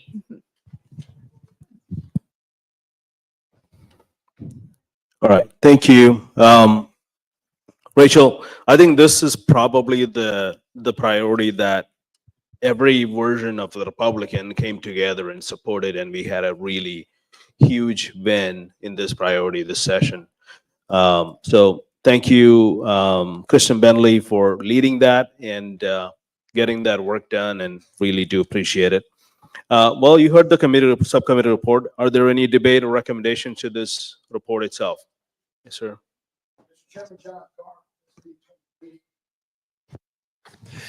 I like the former reports that when they stated date of action, they had a specific date for what that action was taken. And in Kristen's, she only said 89th legislature. I think it would be a better presentation if each specific matter was documented in that same manner. I believe the report itself that you guys do have that in the format. Yes, it's in there. Thank you, sir. Any other discussion or questions? If not, without objection, can we pass the report? Or do we have objection? Yes, sir. What do you got? Dan Tully. Dan Tully, SD9. In the report, and this goes for all of them, is there a way that, since this is going to go out to the precinct chairs, they're not familiar with a lot of the names and who they are in places. Can we have their House district or Senate district added to that so they know specifically which one? Because like they get confused with King. We have a Senator Phil King and we have a House King. If we could clarify that, it's just a simple deal. If we could do that, put their House district or their Senate in Or there would Senate be district. helpful. Yeah, I think it's a great idea. We can do that. The question on the floor is, can we adopt the report? So all in favor of adopting the report as it is, please say aye. All opposed, please say nay. The ayes have it. Thank you, Kristen. I do want to recognize one of our, where'd he go? Did we just miss Briscoe Kane? Well, he'll come back. Oh, I see our friend Steve Minister is in the back as well. Well, thank you for being here today, and thanks for the invite to the governor's mansion. Appreciate that. Tell Briscoe to come back here. We have a few things to say. No, just kidding. All right, we will break for lunch at 12:30 exactly. Then we'll come back in. But the next report, we can make that happen. That is from Deborah Fight. And that is, Briscoe Kane is here. So Deborah, while you come up, you know, Briscoe Kane is one of our good legislators that we like. Thanks for coming up. You know, he's got some really good bills that are specifically for against taxpayer-funded lobbying, HB 61, 62, 63, there's a bunch of them. On the special, there's one that I want to talk about, HR, you're on the phone, really? I'm here. Stop calling him. HR 33, if you guys don't know what that is, look it up. He wants to honor King of the Hill, the cartoon is coming back. And I have created actually Daniel, our comms person, have created a AI version of you in Hank. So we'll be publishing that after the meeting. Take a minute.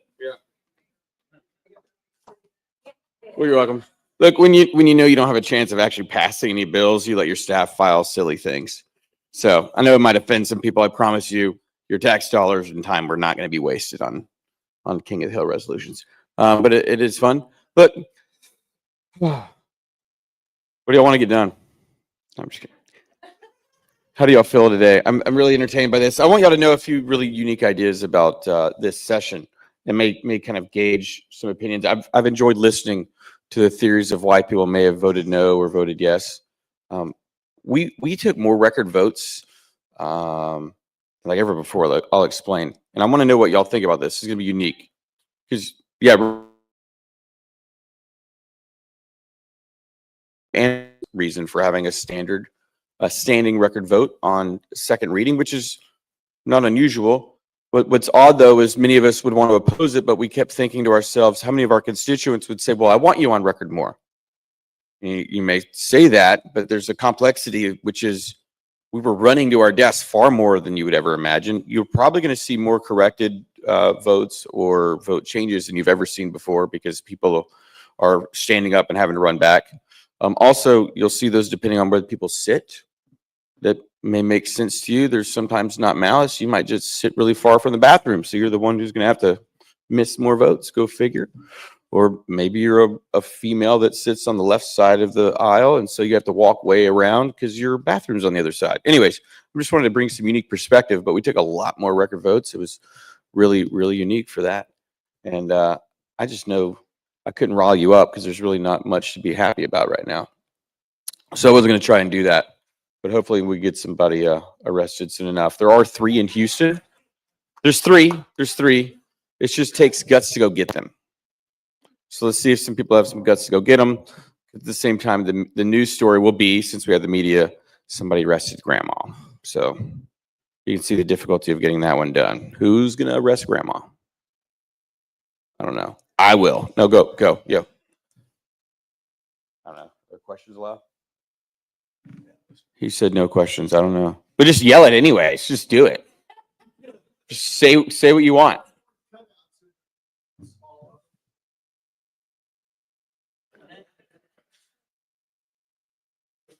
Who's going to fund it? Actually, SREC will fund that. Cardboard cutouts. Good idea. Perfect. Yes, absolutely. We would appreciate that. But look, I think this could have been the best thing to happen for the caucus. I'll explain. Right now, it's a form of lawfare. I'll go ahead and say that. Every day that they slow it down, the hopes is to drag it out with litigation. That's really all it's about. They know that the inevitable is coming. But I was saying that it would be the best thing to be possible because theoretically we could finally unify the caucus, that the speaker would no longer have a need for the minority party, the party that brought him to the dance, that maybe they could break up and we could bring the factions together. And I see that happening right now. There are members talking to each other on the floor that normally wouldn't talk to each other. Okay. And so there's some very unique unity. People that have never really been upset at Democrats before in their lives have finally decided that they remember why they're Republicans and they want to work together. So let's go ahead and see the positive effect of this. I think it's going to, they've committed political suicide and it's going to turn out to be a victory for Republicans in the end. So couldn't be done without you guys.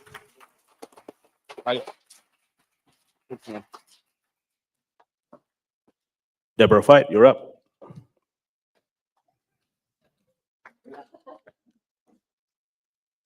This is on no Democrat chairs. That's the report. I think we know what the answer is.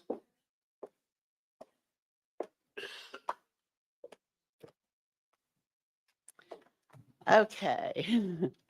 So it's been a while since that Democrat vote, the House vote. But I'm going to go through because there is a possibility of either 41 reps getting an action call, 47, either 47 or 51. And so it's not like a single, it's like a large group of reps that can have an action call against them.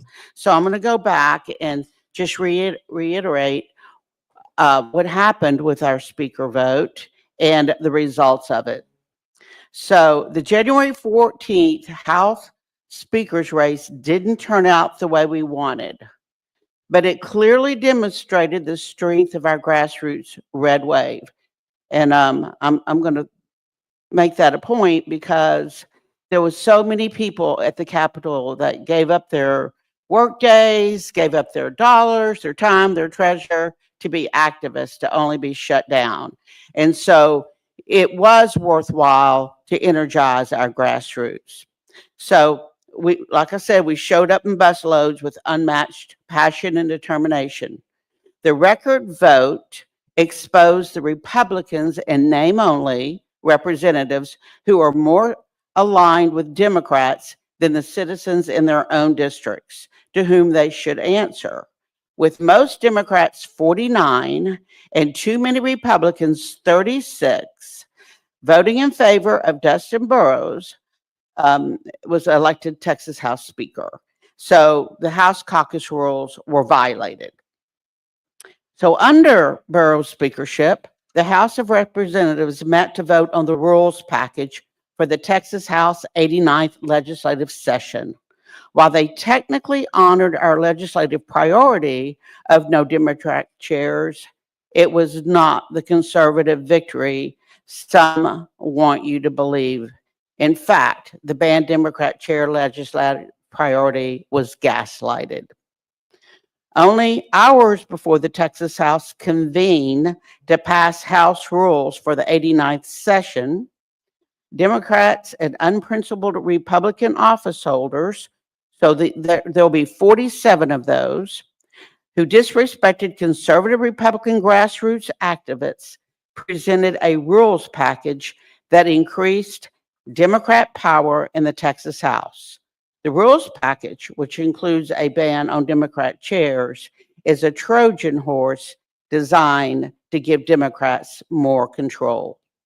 With no opportunity for debate or amendments, and through the rarely used nuclear option, the House passed the tainted rules package. These Texas House rules do not reflect the will of the people, not even remotely. The rules mandate the rules mandate that only Democrats can serve as vice chairs of House committees. Furthermore, they expand the role of standing committees to be vice chairs, making them more like co-chairs. Additionally, new standing committees have been created, which Democrats can now chair these committees, which is where most of the legislative work to kill bills, that's where they go. And we saw that is what happened. So this package has rightly been referred to as the Democrat Empowerment Act of 2025. So the results of this happening in our House right now, 58% of Democrat reps are in House leadership positions, while only 40% of Republicans reps are in leadership positions. What is wrong with that picture? So, moving along, the committee first voted on the 36 Republicans that joined the Democrats in electing our House Speaker. Now that action failed. It failed. We had 5 yeses and we have 7 noes against. But I think there might be a minority report, so that's why I wanted to go through, that race, that election. Then we had a second vote, and this second vote included 47 reps. Now these 47 reps were the ones that met in secret, that met with the Democrats to write our rules, and they closed the option for any amendments or for any of the conservative reps that were, working, not realizing they weren't going to have a voice in voting on the rules. They shut them out. And so the first vote is going to be the 47 that met in the dark with the Democrats. And so on that vote, our committee this vote passed 9-4 and 3 against. So this was voted as an action. The second action that we passed was unanimous, because in the third option includes all the 47 that were actually in the meeting in the dark and 4 more that joined them in the vote. So I call this, see if I can see this. Okay, so 51 House sellouts that joined Democrats in the nuclear option to vote on HR 4 rules, excluding the conservative reps. So again, that one passed unanimously 12-0. So what we have to consider here is that if we pass the first action, there's going to be 47 actions be taken against those reps. The same 47 are going to be included in the 51 vote. So it's the 47 that went in the dark and the 4 more that came on and signed. So with that, what we're voting for here. Thank you, Deborah, for the report. You heard the report of the subcommittee. Are there any debate or recommendation in the report? Yes, sir. I'll recognize Rolando first. I'll come to you. Rolando Garcia, SD 15. It'd help if it's on the screen, but what the amendment I would like to propose is striking we'll call it the 47.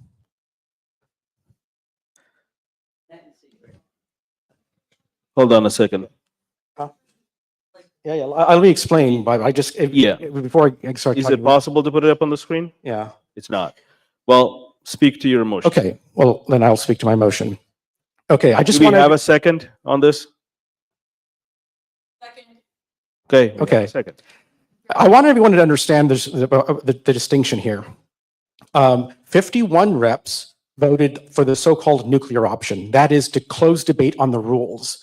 That means we were stuck with this awful rules package that gave us Democrat vice chairs, Democrat staff and budgets and all that.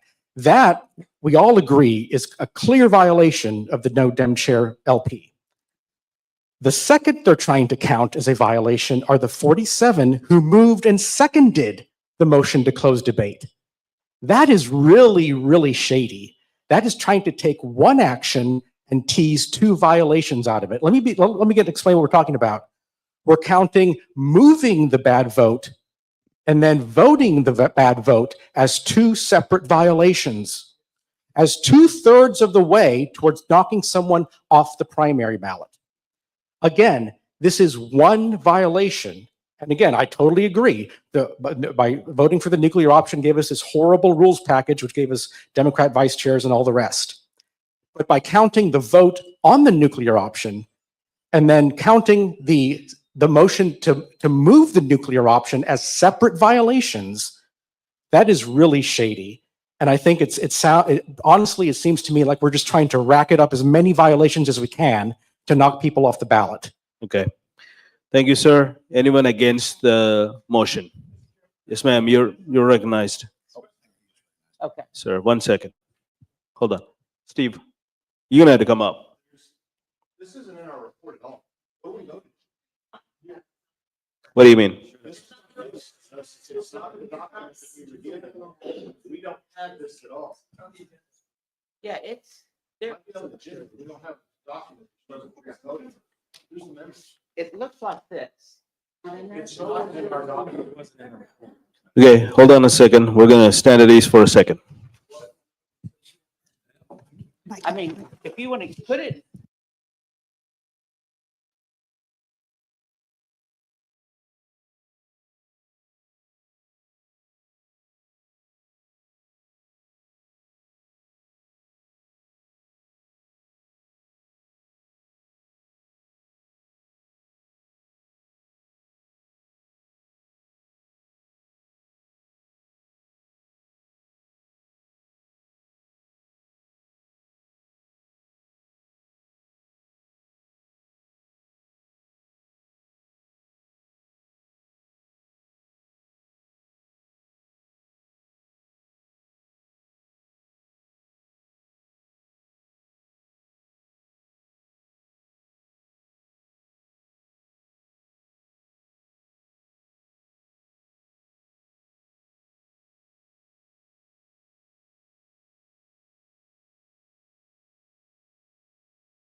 Oh, back here. I'm sorry. Yeah, Van Zant back there. But anyway, if you need anything, let me know. Thank you very much for the time. Thank you, sir. We're gonna skip Democrat chairs. If you don't have any objection, we'll come back to it after one of the other reports. The next report is on banning taxpayer-funded lobbying, and I would like to recognize Jennifer Lewis for that. Then we'll go back to the no Democrat chairs.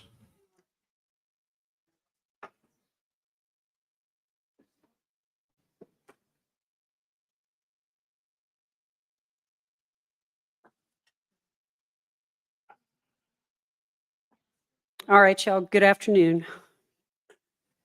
Okay, so I won't stand up here and brag about all the bills we passed. Yeah, I know. Sorry, y'all. Okay, so first up, do I have a team there to show 19? Okay, so y'all might recall on March 19th, we passed a resolution at the SREC against 7 members in the Senate who gutted Mace Middleton's bill SB 19. So we thought it appropriate to consider that a possible negative action. Campbell, Hancock, Huffman, Colcourse, Nichols, Perry, Schwertner. Yep, remember that? Okay, next. I'm sorry, I'm chewing gum. I was kind of caught off guard here. All right, so we had a couple of bills that we opposed. And unfortunately, they were written by Republicans. So in the Senate, SB 1420, Nichols. His bill was opposed because he wrote this lovely bill and then exempted TASB and school districts from it. So we opposed that, and we believe that's a negative action against our legislative priority. Okay, next. All right, HB 755. Wow, this bill was a disaster and a nightmare for our entire subcommittee and LP committee. HB 755 Spiller, the only thing relative to taxpayer-funded lobbying is the title of the bill. The bill actually does not only not ban taxpayer-funded lobbying, it absolutely codifies it into law. So we thought it was against our legislative priority, and that will go to Spiller. And it should also say Metcalf and Tepper. So that is missing. Metcalf and Tepper, if y'all could please update that. They were co-authors of the bill. He also, just a little FYI, and the reason I bring it up is because it's in this session too. He changed it to HB 86, and he deletes a lot of the reporting requirements for the lobbyists. So, okay, next we have, oh, no, I'm sorry, it didn't omit it. We just have different slides for it. One for Metcalf, one for Tepper. I see the way y'all did this. Okay. All right. All right. So most of my bills, if not all of the good ones, were in Senator King's, Representative Ken King's State Affairs Committee. And there's a whole bunch of them in the House, including SB 19, which wasn't necessarily lovely after what Nichols did. But he didn't let any of those bills out. So we believe that is a negative action against our legislative priority. King. All right, let's see. Hey, that's it for me. That's it? Okay, any questions? No? Okay. Well, you heard the report from subcommittee on banning taxpayer-funded lobbying. Are there any debate or recommendation in the report? Sir Rolando, you are recognized. Rolando Garcia, ST15. On 755, can you bring that back up? That's a Spiller and Spiller, Tepper, and Metcalf. And I could be wrong, and if Janeria wants to correct me, she can. I voted against this in the task force, and I would like to remove it now because I don't see how this bill is an act against the LP. It's sort of and I agree, it doesn't ban taxpayer-funded lobbying, but it doesn't codify it into law because taxpayer-funded lobbying is already legal. It's already the law, which is why we're trying to ban it. So how can you codify something that is already legal? My understanding of the bill, and correct me again, Jenna, correct me if I'm wrong, was they wanted to increase transparency so that requiring government bodies, when they hired lobbyists, they had to actually take a public vote, which is nice. I mean, we need to ban the whole thing, obviously, but this would be a modest improvement compared to what we have now. So I don't think it would be an act against the LP. Do I have a second? Okay. All right. Do you want to answer? Yeah, I'm sorry. I'll make it real quick. So I thought it was simple, so I should have been more specific. He does require that they bring that up in the budget or as a line item on the agenda. They already do that. He does require that they report it on their website. Still, what we're trying to do is ban taxpayer-funded lobbying, ban it. We are not trying to give them a path for how to do it better. With the motion, do I have anyone against the motion? Sir? Can you speak using the microphone so we won't have any? My name is Jeremy Story from SD5. If you look at 755, it literally says, a public entity's governing body may not spend public money or provide other compensation to contract with a person, basically who's a lobbyist. Then it goes on, and the last part of that sentence is, unless the expenditure is, and then it goes through a variety of ways that they can actually do this. One of them is voting, there's a variety of ways. So basically it's creating a pathway for entities to be able to have taxpayer-funded lobbying. No matter what the intent actually was to the bill, I'm not commenting on the intent. What it actually does is codify into law the ability for people to do taxpayer lobbying, and then outlines a process by which they can do it, so that when boards vote for this in the future, this would begin to be in conflict with other laws that are trying to ban it. So if this were passed, it would make it more difficult to ban taxpayer-funded lobbying, not make it make it easier. But it really works diametrically opposed to our priority. Okay. Are you in favor of the motion with Rolando? I'm against. Okay. I need a favor if there is one. Since there are no motions in favor of, we're going to stop the discussion and we'll go to a vote. The motion is to strike the entire part, I'm assuming, right, Rolando? Just to take 755 out because you don't believe this is out of the report. Right. Yes, to just delete 755 because Rolando believes it does not go against our LP. All in favor of removing 755? 1 second.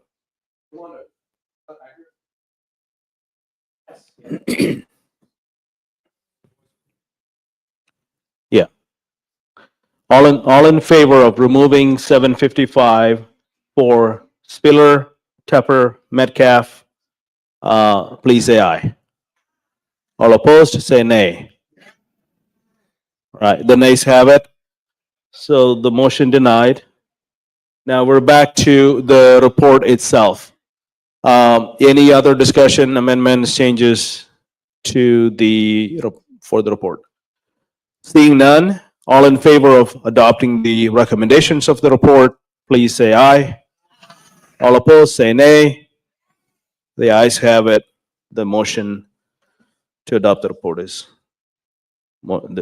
adopted. Now, Deborah, are you ready? All right. We're back to ban Democrat chairs. Yeah. Are we ready for that?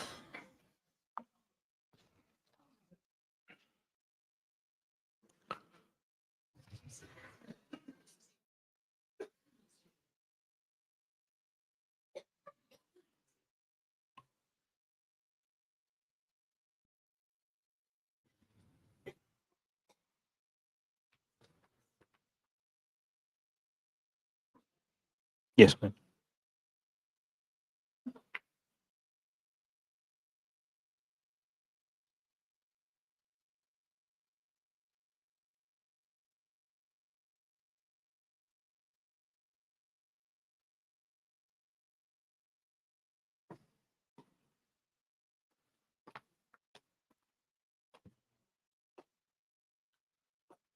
I'm going to recognize Becky Green for a second. If you guys can stand at ease. SREC, I was just notified that former committee woman, SD 18 committee woman Edie Sinclair passed away this morning. And her mother was with her. And I believe her husband may have been out of town. But she had ALS, and many of us knew her and loved her. And I wanted to let all of you know, I don't have any kind of arrangements or anything, but she had been sick for some time, and I wanted to make sure everyone knew. Thank you, Ms. Green and Steve, for notifying us. We're going back to ban Democrat chairs. We heard the report. We were in the middle of a motion. We're going back to that. Orlando had a motion. Can we get that on the screen, please?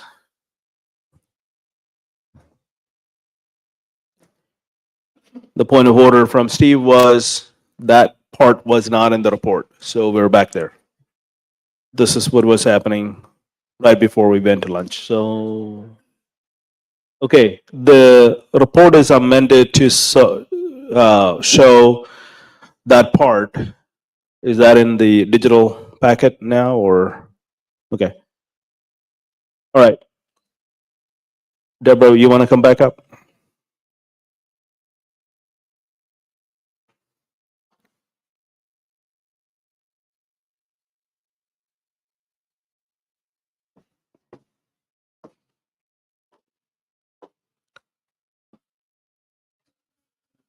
So do we have that back in the document? Can you guys see it? Yes, no, like an answer? No. Checking. Okay.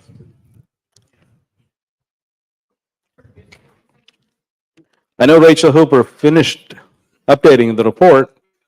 You got him. Okay. Can you put that up on the screen? Let's do that. Makes it easy.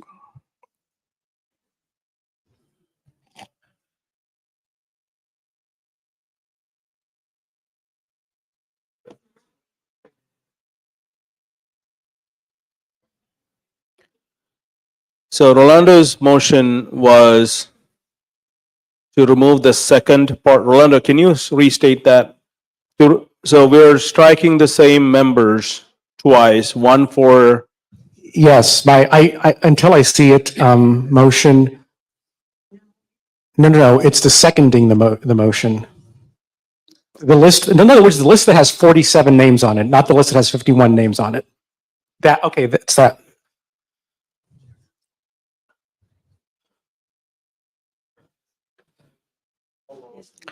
Rolando, if you can explain that one more time. Yes, We just okay. came back from lunch. Okay. I know after those tacos, I forgot what I said earlier. That was the goal. No, just. Okay. Okay. We all know that the rules package they passed was awful because it gave them Democrats vice chairs and budgets and staff and all that. And that is why the task force was unanimous in considering the 51 who voted for the nuclear option, which closed debate on the rules. We voted to consider that a violation, and rightfully so. And we all agree how horrible the rules package was. However, this report also includes as a violation the people who seconded the nuclear option. In other words, we're dinging the people who voted for the nuclear option, and we're also dinging the people who moved the motion for the nuclear option. For example, I moved my amendment, and I'm going to vote for my amendment. Is that one vote or two votes? It's one vote, okay? Counting it as two votes is really shady, and it's a very cynical, legalistic approach to try to multiply violations to get two violations out of one action. The one action is voting to close debate, which gave us this horrible rules, which we all agree is awful. But to also count the people who seconded the motion that is multiplying. That's basically like, in the legal terms, like double jeopardy. It's counting someone with two crimes for what is actually one crime. And I think we need to be very careful because, again, we are talking about providing grounds for possibly keeping an office holder off the primary ballot. So if it looks like we're really being shady and squirrely and multiplying violations just to provide grounds for keeping people off the ballot, that is very damaging to RPT. This needs to count as one violation, which is why I would like to amend the report to remove the 47. Now, keep in mind, those 47 that we want to remove, they are all included in the 51 that we all agree, that we all want to ding for voting for the nuclear option. But of those 51, we're also trying to hit the 47 of them twice. Yeah. Okay, we don't need to do that. Okay, got the motion. We have a second. Now we restated the motion. Any questions on that? All right.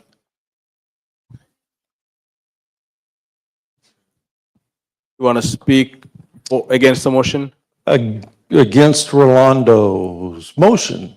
Yeah. Yes. Rolando, the motion, yes. David Wiley, SD 12. The way I understand it, differently than the way that Rolando has presented it, is that the act of cutting off debate on the rules is a separate act as opposed to voting the bad rules in. And that's why it's two things. When you use these tricky little parliamentary motions to cut off debate and rush things in, that's something that should be considered in itself. And that is what this is, as well as the debate that the issue you were having the debate on stands separate from, as a separate action. And it in itself was also bad, which is why cutting off debate on it was also bad. So these are two distinct things, and I will be voting against Rolando's amendment. Okay. Thank you. Thank you, sir. Anyone for Rolando's amendment? All right. Seeing no other discussion, we're going to go make a decision on this. All in favor of Rolando's amendment to strike the 47 and keep the 51, please say aye. All opposed in striking the 47 and keeping the 51 only, or keeping all of them, please say nay. All right. Now I'm confused. We're gonna need a standing vote so I can count the numbers. All in favor of the Rolando's motion, please stand for a second.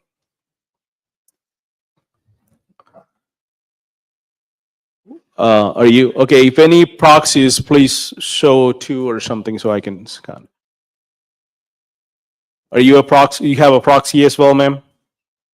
No, I'll count you. Anyway, 2, 3, 4, 5, 6, 7, 8, 9, 10, 11, 12, 13, 14, 15, 16, 17, 18, 19, 20, 21, 22, 23, 24. Motion fails. You can stand. Yeah. All right. Now we're back on the report itself. All in favor of, yes, sir? Okay.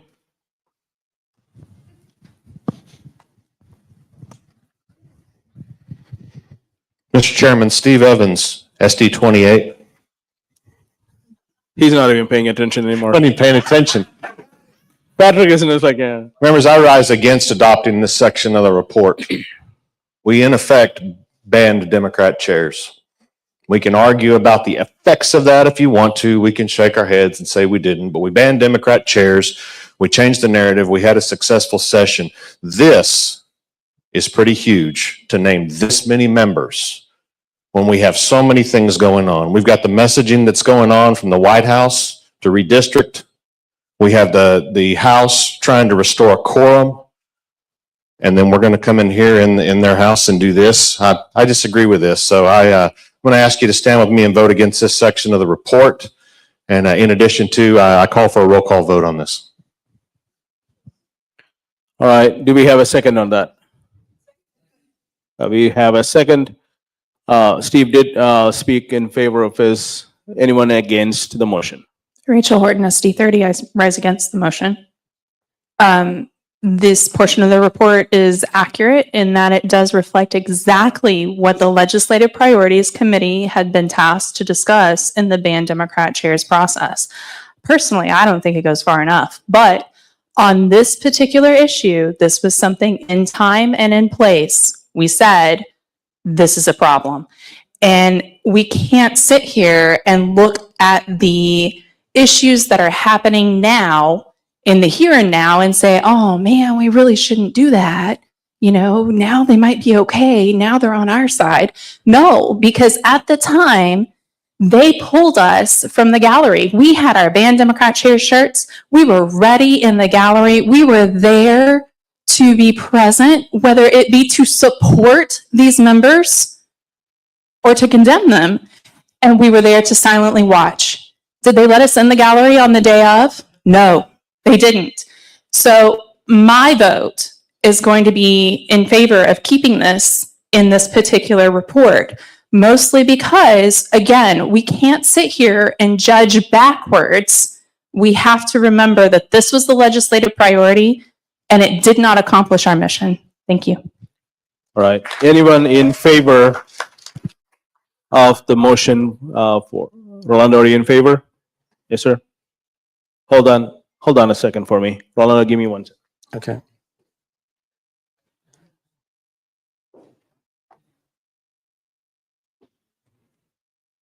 I don't think it's up on the screen.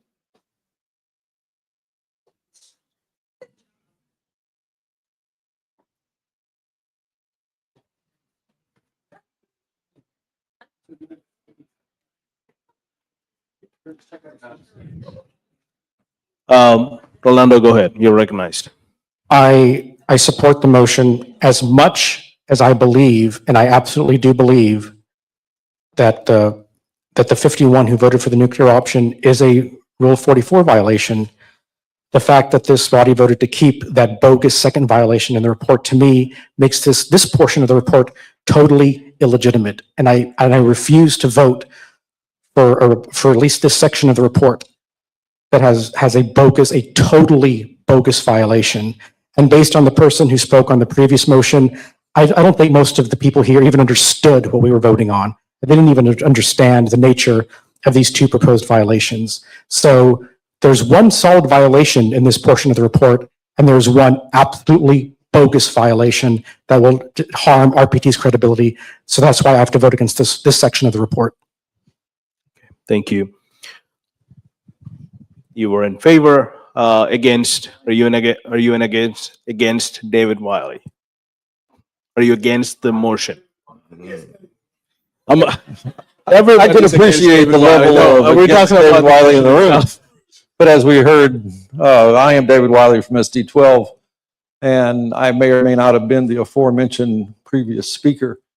But I can tell you, as the Legislative Priorities Subcommittee Chair for banned Democrat chairs in the previous session, and the hard work that went into getting to that point to simply have them thumb their nose and create an entire new class of Democrat chairs. They violated right to our face our legislative priority by the rules that they crammed in during a bogus set of rules, to use a phrase preferred by Rolando. And so this, to remove this from this report would diminish this report greatly. This needs to remain. So I am against the amendment to remove it. Thank you, sir. Anyone, the last person in favor of the motion? Yes, sir, you're recognized. If you don't mind, please come on up or pass him the mic. He's right in the middle.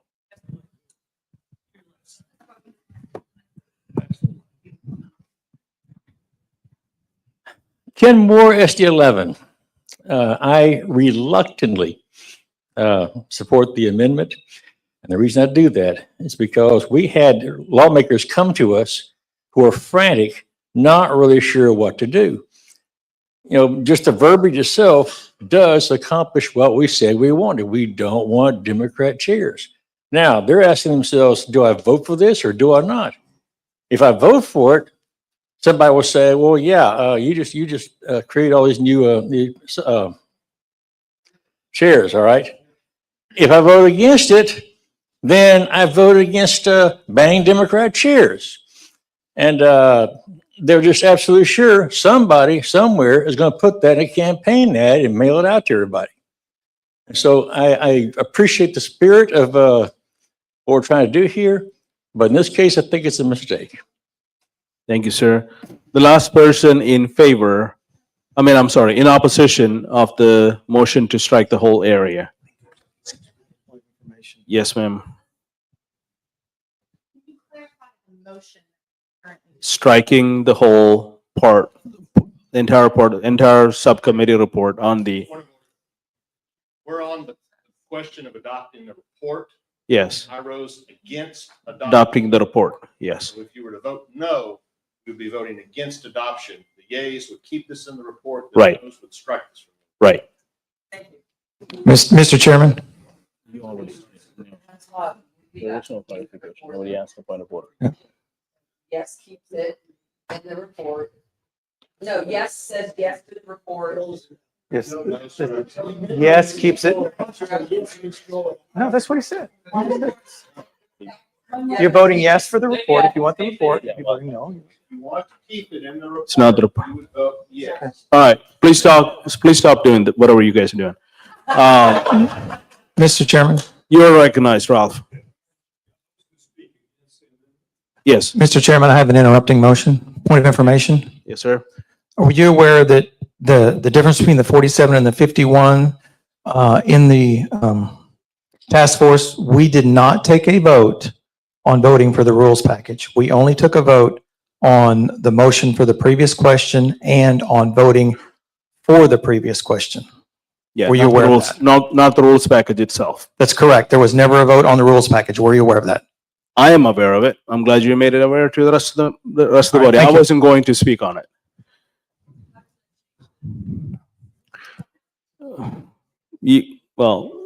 Ralph, you're recognized. Yeah. I wish to speak against this amendment that would strike this report. It's a motion, yeah. Mhm. I've never seen so much enthusiasm of the delegates and the grassroots.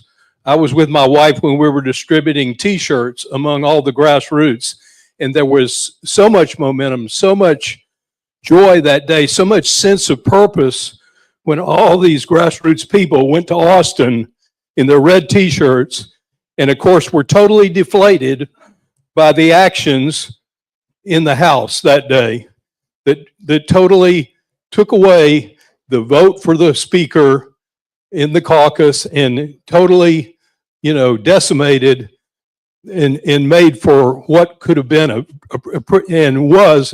a disappointing session. So this was something very important at the start of the legislative process. And I think we need to keep this in the report. It was very important to the grassroots, and I would hate to see it struck. Okay. All right. Now stand at ease for 1 second.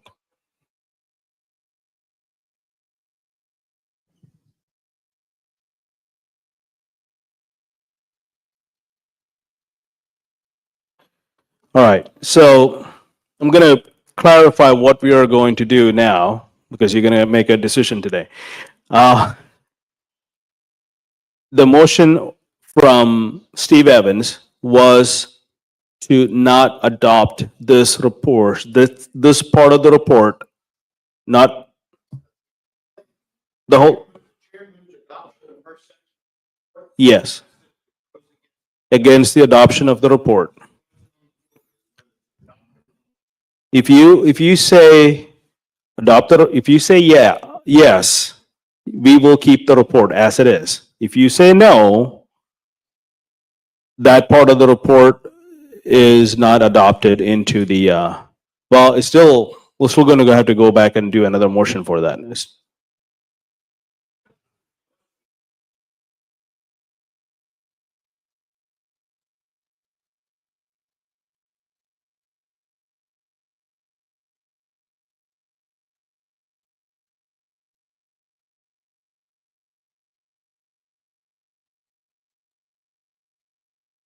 All right, so there are no amendments, right? So you guys understand what you're doing one more time. If you say yes, which is the motion from the chair, Deborah Fight, if you say yes, the report is passed as it is. Taken into, continue to be part of our final report. If you say no, the report will be removed.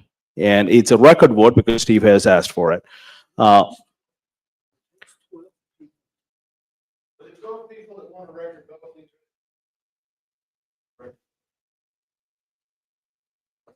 That's fine. Yeah, I don't think it matters. Let's just go forward. Do you guys have your clickers? What is that you're looking for? Point of order. So does this mean that, no, not point of information. Does this mean that no more amendments to this section can be had? Because I do have an amendment to add to this section. And I notified the secretary and every member of this group of my amendment. Okay. All right, we're going, yeah, we could. Yeah, what is your amendment? Okay, okay, so I move that we add the vote for the speaker to this report. I move that we add the vote for the speaker to this vote. It adds it to it. It's not in this report. The vote for the speaker, when the 36 It's not a- voted for How the, is, okay, hold on. For my clarification, how does that have, what does that have to do, anything to do with banning Democrat chairs? the vote for the speaker? Yes. But, okay, so you want to get a second before I argue my motion? There's Okay. plenty of second. Okay, yeah. so when they met in the caucus, before they were sworn in, so that's not censurable yet, or that's not a negative action, they conspired. And the manifestation of that conspiracy resulted in the vote for the speaker when those 36 in that caucus voted for the speaker. Then we knew that nefarious things were about to happen, which happened when they did previous question in the House Rules 4.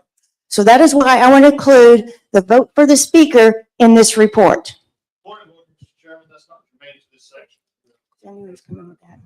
It- Yeah. Yeah, point of order is sustained. It is not germane to this part of this. It's not a LP priority. You can bring up a resolution at the SREC meeting in September. This has to be not emotional LP priority bill. This is an LP priority because the party supported banned Democratic chairs on the day of the vote for the speaker. We had grassroots from all over the state because the party called them out for banned Democratic chairs. Yes. We met in front of the halls. We were in the halls. We were in the offices. We were locked out of the gallery. So this is. That does not make this a LP priority. And in the Please, out of order, please have a seat. One more thing, please. In the task force, we voted on this and the majority passed that this should be in the report, but they decided that it's better for the SREC to decide whether this banned whether this vote for speakers should be in because of the vote for the SREC and not the task force.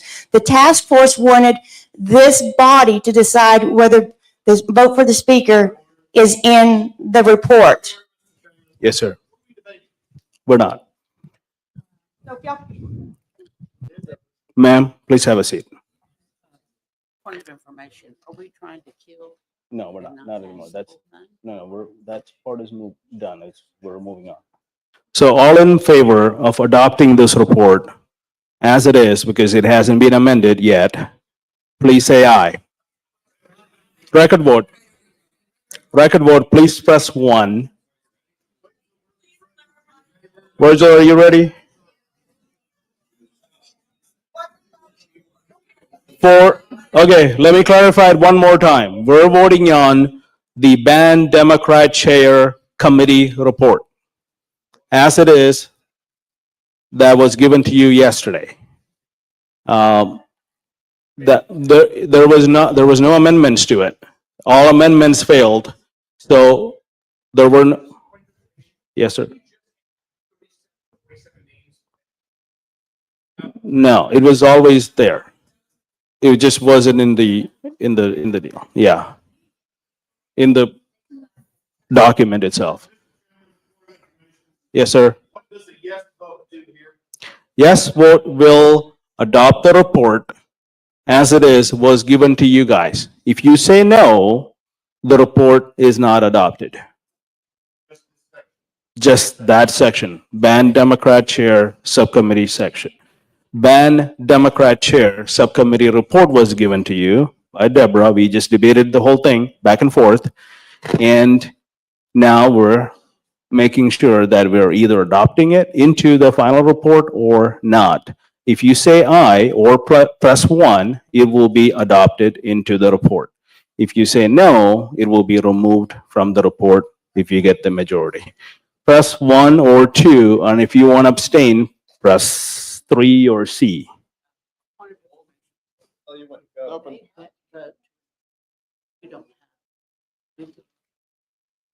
That they know that. Yeah. Explain that to them because. I just did. That does not matter to this report. So if you want to keep, are you guys voting or not? Okay, make it happen. Where's mine? Are you voting? Where is yours?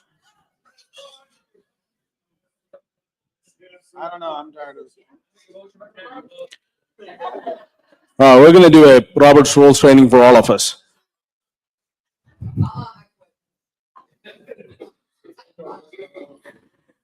If you want the report that Deborah presented as part of our final report, please press 1 or A. If you do not want that report, press 2 or B. And if you want to abstain, C or 3. We're good.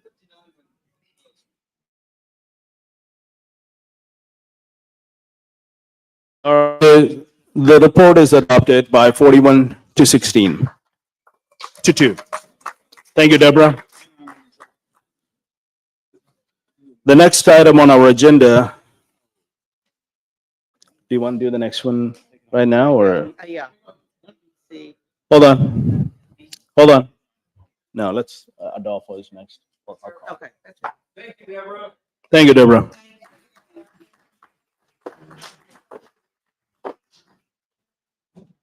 Next item is the secure the electric grid. Adolfo, you are recognized. We're going to take a second so Virgil can record.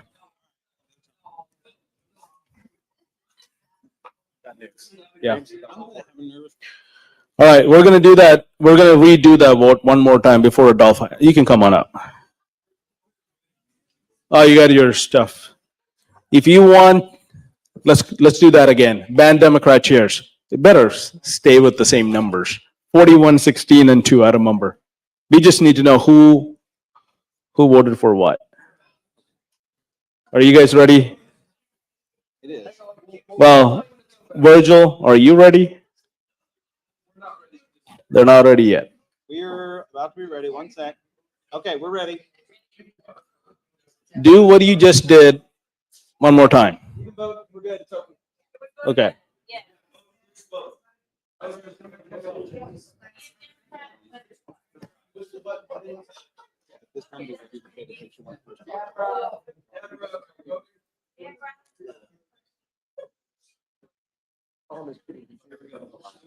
Yes, I know. Thankfully, whatever. Susan. Bomb off. I think. Hodges. Susan Fountain. Don McDonald. Perry Kelly. Yeah, we're good. We're good. All right. All right. Are you guys ready? You are on. Yes. You voted. Go ahead. Give me a second. All right, so hang on. Okay. Are you guys ready to move forward to the next report? Give me a second. Virgil? I'm Yeah. I'm sorry. This. Gotta get Melinda. What do you want to get? One second. Melinda, just work with me. Okay, go ahead.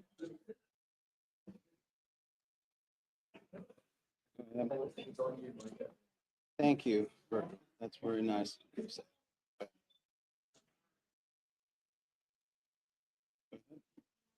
That's everybody. Take the picture. They're not here. They don't have a thing.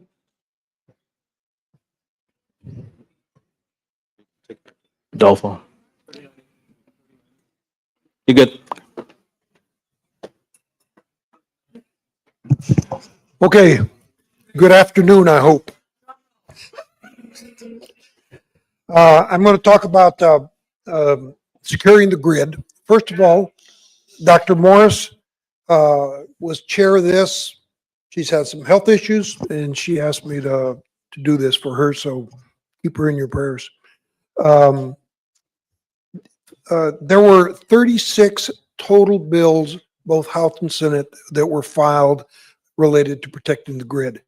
Of those bills, 10 of them were companion bills, which left a net of 26 bills that we were looking at.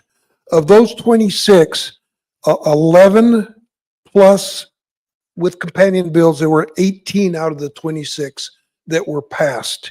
Okay, so that left 15 or 18, I guess, with companion bills that were not passed. So the success was tremendous when you look at 11 out of the 26 net bills that were passed. We had great bills that were out there. Now, when we went through this, a couple issues came up, something that was close to me that I'm going to talk about. We're talking about the ERCOT primarily when we talked about the grill. And then I put on the table that El Paso is not part of ERCOT. And there's 4 places in Texas, which a lot of people don't realize, that ERCOT does not cover all of Texas. There's 4 pieces in the state, different areas, that are not part of ERCOT. So that was something that concerned me a little bit. Also, this area was important to both the Democrats and the Republicans. And so as I think it was very successful as to what was occurring, and it was successful because it was not a conflicted area. Now, there were bills that did not get to all the way through the process. One of those bills, because most of those bills went to the state affairs, and state affairs was King, and he didn't pass a lot of those out of the state affairs, including one of his own that went through there.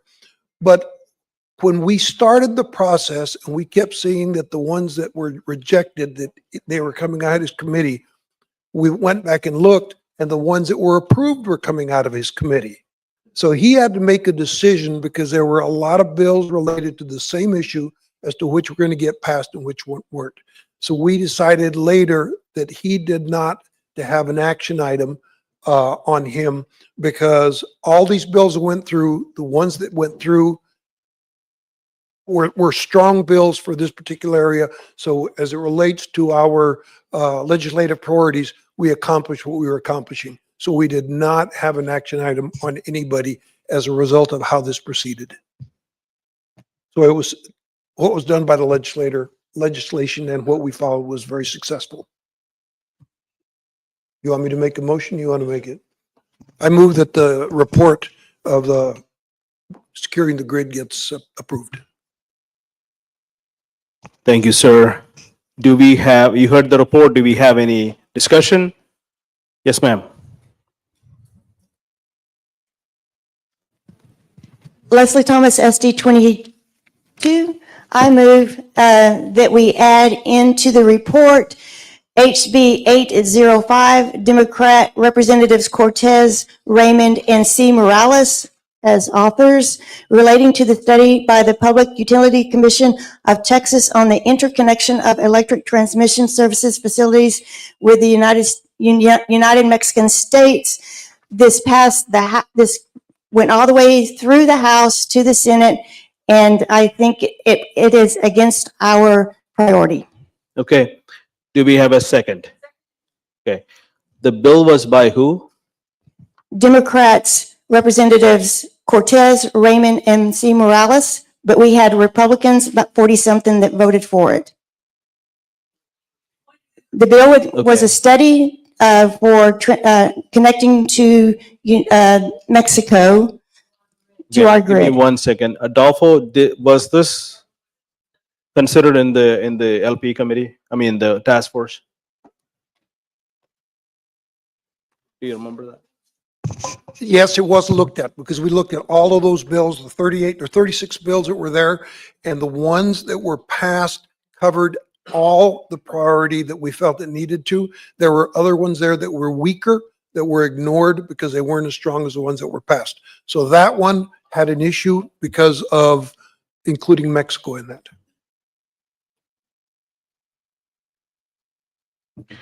Okay, so we have a motion and a second. You want to add that one? Can you say that one bill number again, please? 05. I'm trying to find it. Where is it? HB 805. Okay, so HB 805, these are bills by Democrats, so we can censure them. No, but we can censor the well, we're not going to censor them, but we can point out the negative actions of the Republicans that voted for it, that passed it through the House. Okay, and the task force did not consider this because it included Mexico and didn't think that was part of our LP priority. The task, Okay. at the time that this Well, I'm was, going to leave it up to the body to how to handle this. We have a motion and a second. Can you speak, well, you spoke for your motion. Anyone against the Okay, then go ahead and do that. okay, there were 5 bills that the legislative parties of this particular section voted to oppose that were on our website, the RPT website. I'm only suggesting that we put 2 of them up there.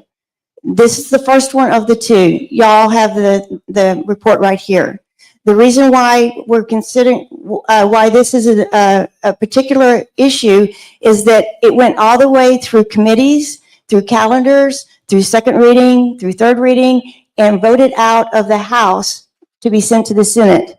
It only got voted out of the House because Republicans helped vote it out. The Democrats don't have that majority. If you notice, it connects, we're all about securing the grid, and connecting the Texas grid with Mexico is not a secure movement for our grid. Are you in opposition, Rolando? Yes, sir. Rolando Garcia, ST15. I mean, okay, this is a bill for a study, and we want to make this grounds to keep an office holder off the ballot. Let's keep in mind, this priority is one where we actually got everything we wanted, okay? We actually got everything we wanted, and we're still going to censure office holders for a bill about a study. This is insane. We are torching relationships with legislators who gave us exactly what we wanted on this LP, but we still want to censure them. I mean, come on. Thank you. In favor of the amendment? Are you in favor of the amendment? Okay. Hi, okay, so this is a study. Do you think they should study whether we hook our electric grid up to Mexico's electric grid? Yeah, and this is an opposed study. We opposed it officially in legislative priorities.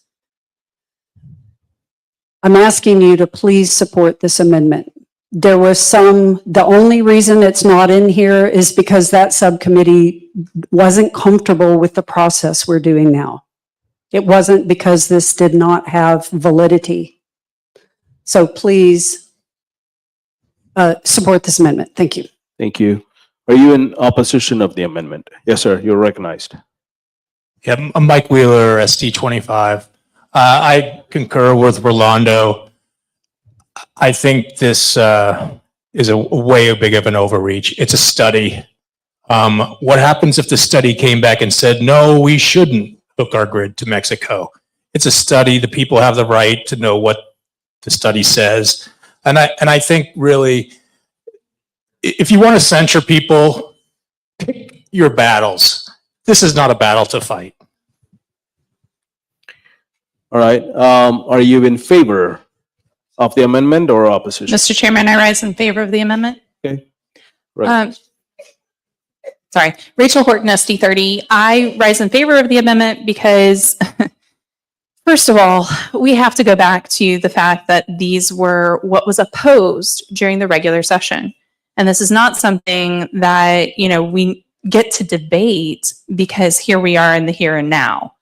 I appreciate the effort of our co-chairwoman, Leslie Thomas, for bringing this to the attention of the body because, yes, it was an opposed bill. And as an opposed bill during the regular legislative session, we should be able to include this in our report. Thank you. One last person. Okay, I think that was it. Any other, well, we have everyone in favor of the motion to add this bill number HB 805 to this report, please say aye. All opposed, say nay. Let's do it again. Do it in normal voice. All in favor of adding HB 805 to the report, please say aye. All opposed, say nay. All right. We're just division. All in favor, please stand. But also just.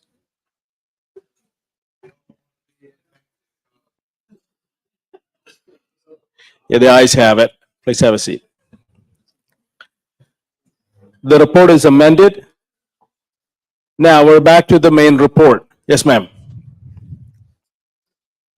Mr. Chair, I move that we add HB 1359, authors Democrats Representative Hernandez, Hunter, Thompson, Darby, and Moody, relating to a program to provide assistance for low-income retail electric customers automatically enrolled by Health and Human Services. Citizenship is not a requirement.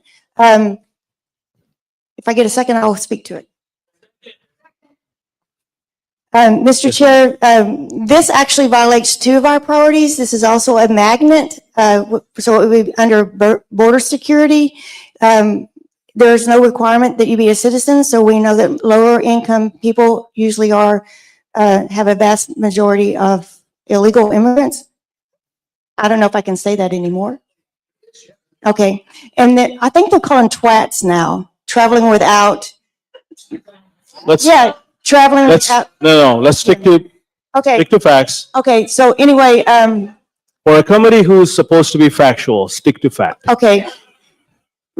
So it's a subsidy. It's your tax money going to pay someone else's electric bill. All right, thank you. Anyone in opposition? Yes, sir. Me again. For clarification, is this a study or is it a real bill? It's a real bill. All right. Okay. Well, study is a real bill. That's not what I meant. You know what I meant. Yes, sir. Okay. Based on what little we've been presented on this bill, I don't like the bill and I would vote against it. But it's not an action against the LP.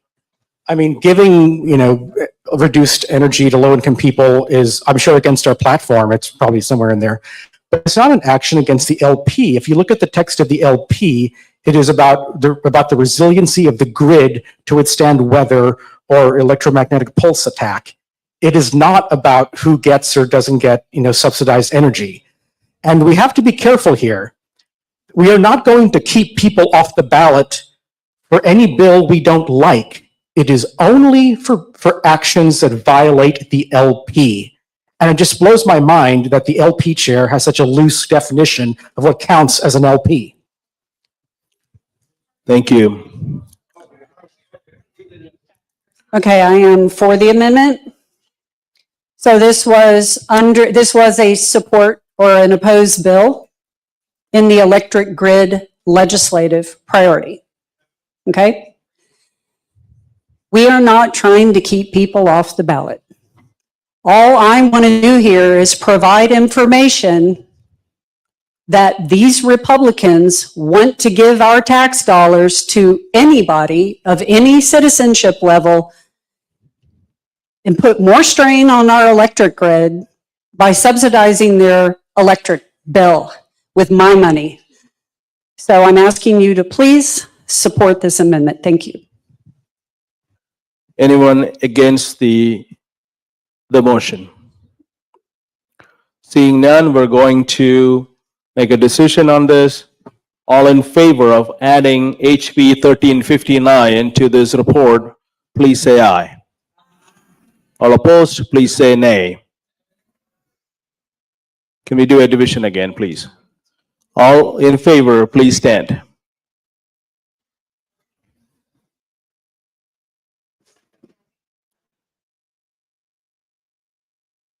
The ayes have it. Please have a seat. HB 1359 is adopted into the report. Sorry, sir. On the report itself, we have a call to question on the report. Any other discussion? Are we done? Then I don't have to go through the process on the call to question.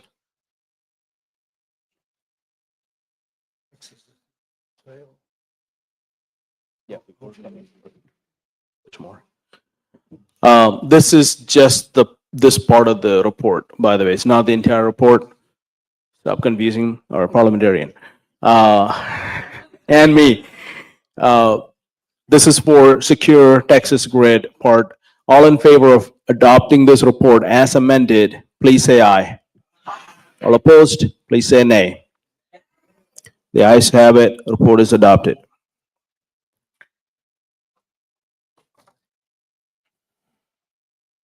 We're at lunch break now. Next item is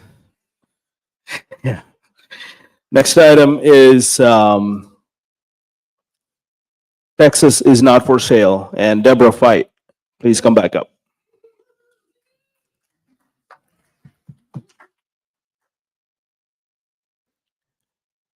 On this one item, I've got to say, this was the most confusing and hard-fought battle that we had probably throughout the session. To a point, at one day I told Micah, stop calling me about this. I'm done with this. But it's true. But thank God we finally got it.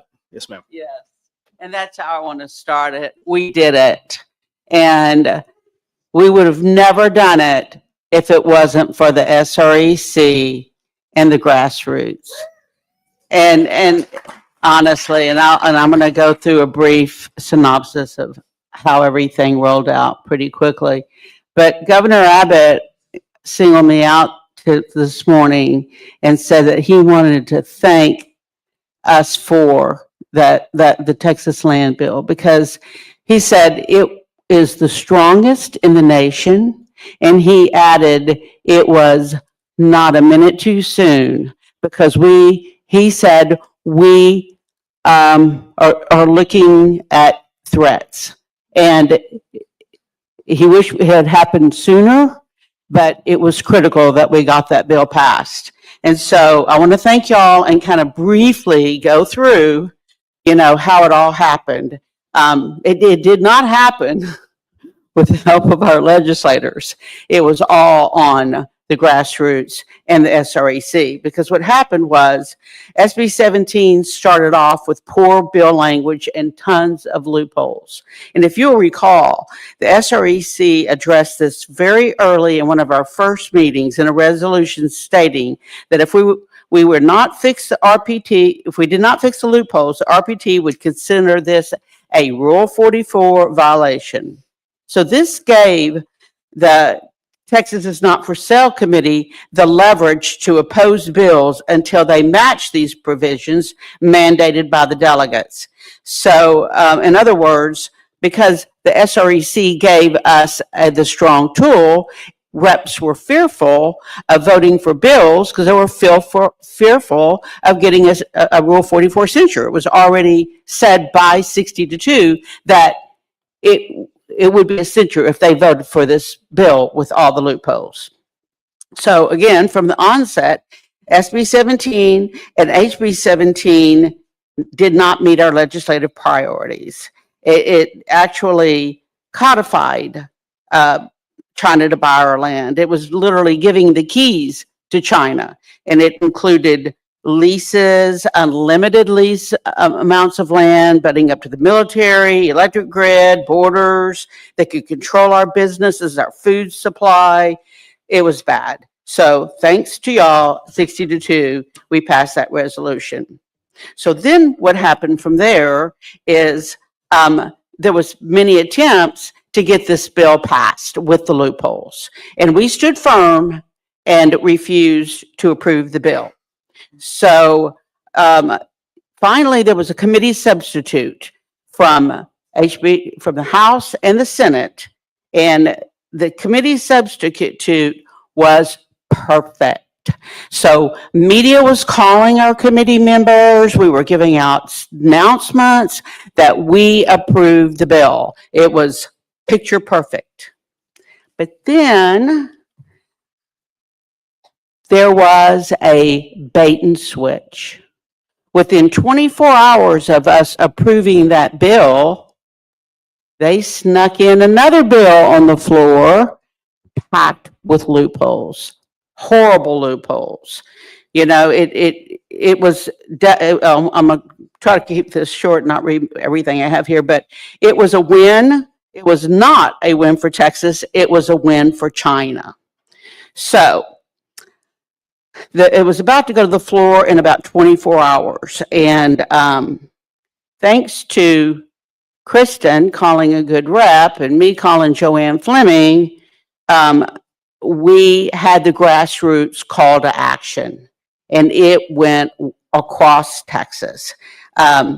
We had a rep that we convinced to call and wake up Michael Quinn Sullivan at 10 o'clock at night. And he was Johnny on the spot, and he got it out by morning, and so did Joanne.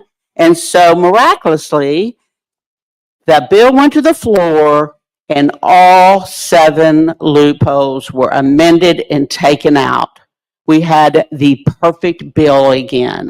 Then in the last minute, Shaheen put an amendment that gutted the whole bill. It was worthless. It was the trash. We had nothing. And thank God, if y'all recall, it went to the conference committee. And so Shaheen's amendment got stripped out of the conference committee. And so at this point, national news, Abbott himself, this bill is the strongest bill, touted as the strongest bill in the state, in the country.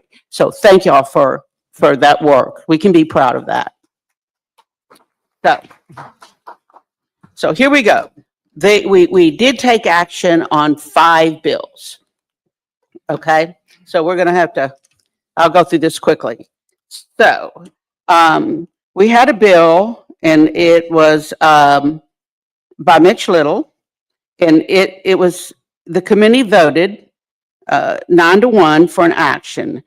His bill was identical to Sarah Huckabee Sanders' bill, Arkansas bill, to ban adversarial foreign nations to have control of our land. Okay, so reading it was relating to the holding and acquisition and intent in real property by or on behalf of certain foreign individuals or entities establishing an agricultural intelligence office, creating a criminal offense. So the action on this one was on Ken King, because he did not get the bill out of the State of Affairs Committee. That was the committee where bills went to die.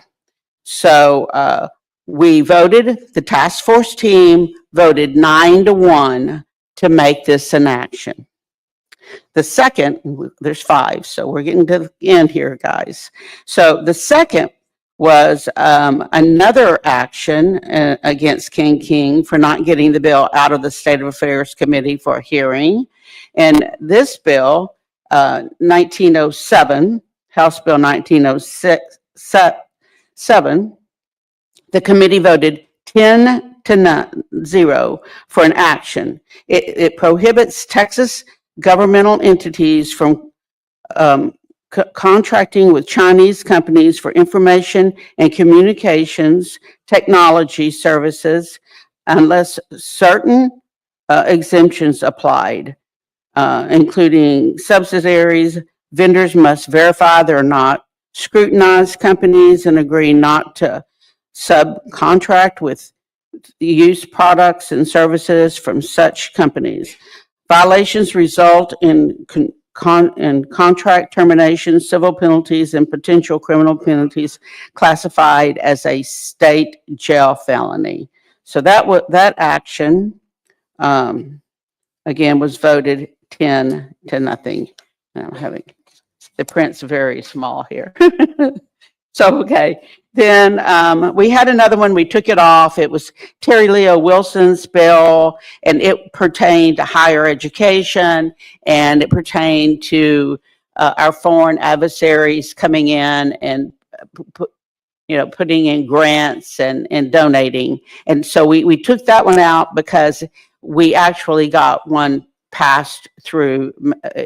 Mays Milton's actually took up most of what her bill was trying to do. So we removed that one. So if it's up there, we're withdrawing that one. So then on the report, we've got 3741, and it's against Todd Hunter for letting it die on the calendar. And this bill was about the committee voted 10-0 to take the action.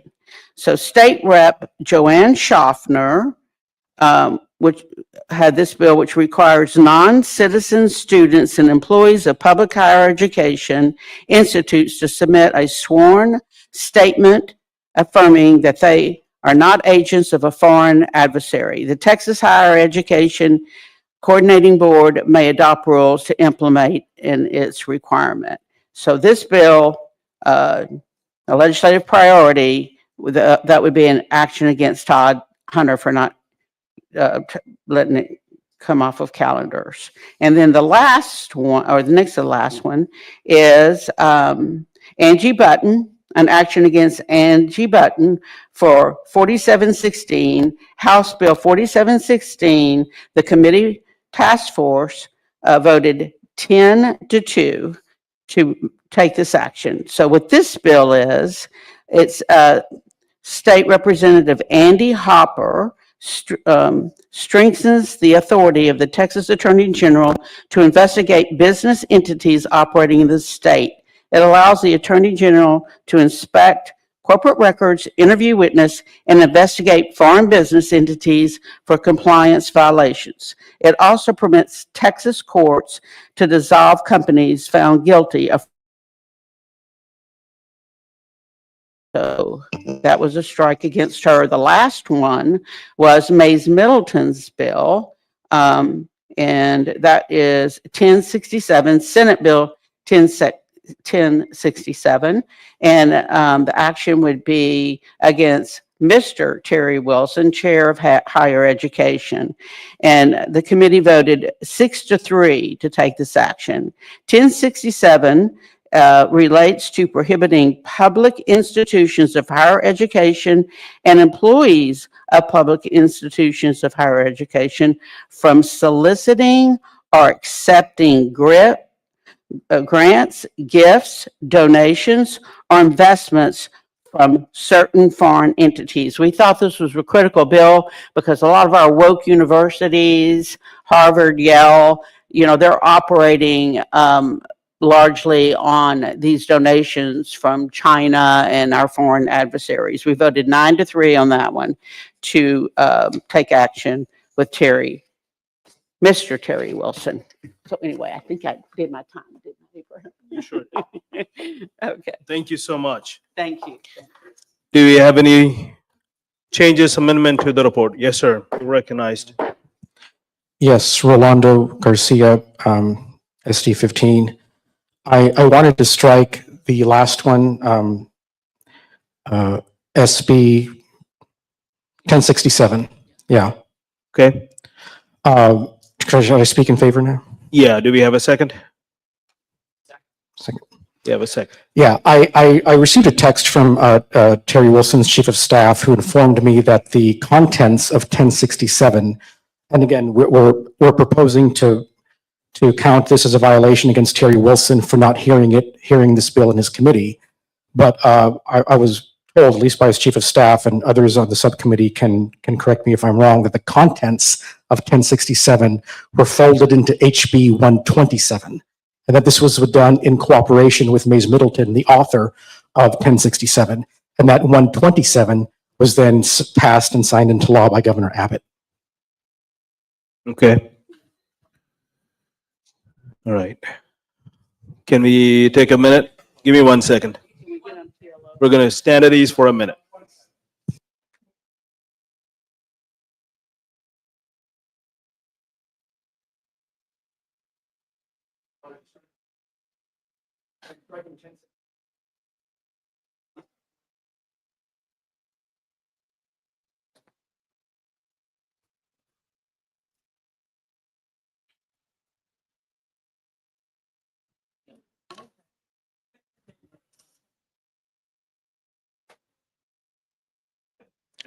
Deborah, do you know anything about it?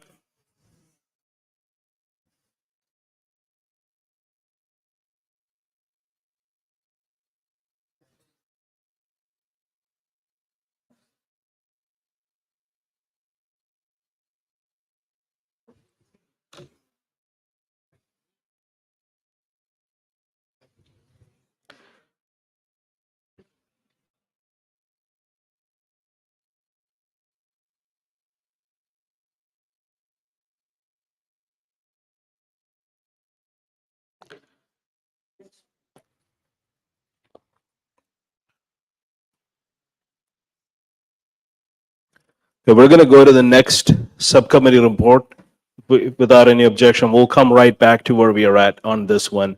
I want to confirm this with Mace Middleton before we strike it or do something with it. We're going to the, yes, sir. Hopefully I'll talk enough. I don't have to talk loud enough. You're going to have to use that microphone, sir. All right, thank you. Mr. Chairman, earlier you had mentioned Todd Hunter. Oh, Chuck Burnett, Senate District 20. Mr. Chairman, earlier you had mentioned Todd Hunter not being aware of the stuff. You come and question him about all these bills not coming out of the House. So we just talked a while ago about looks like there's a ding on Chairman Hunter. Do we know for a fact that this is the same situation? So that's my question. Well, I don't know that. If you want to confirm that with Todd Hunter, go ahead and do that and make a motion. That is under the that is under the Texas is not for sale priority. We're going to move forward from that because we have now two things to confirm. If you can confirm that with Chairman Hunter, that would be great. If we can't confirm that, then I'd like to remove that from the report also. That's not how this works. We need to get that confirmed from Chairman Hunter. Then we come back here. We're going to move to the next item on the agenda. Yeah.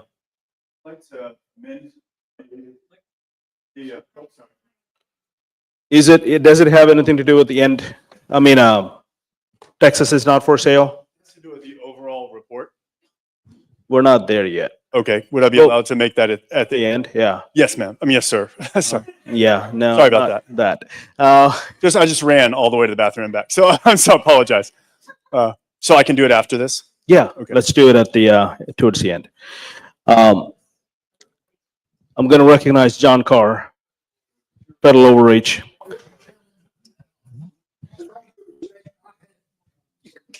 Matters going on in my personal life. Had to set Greg in my place, so I'd like to thank Greg personally. Yay. Okay. Well, Greg Murphy, you're recognized.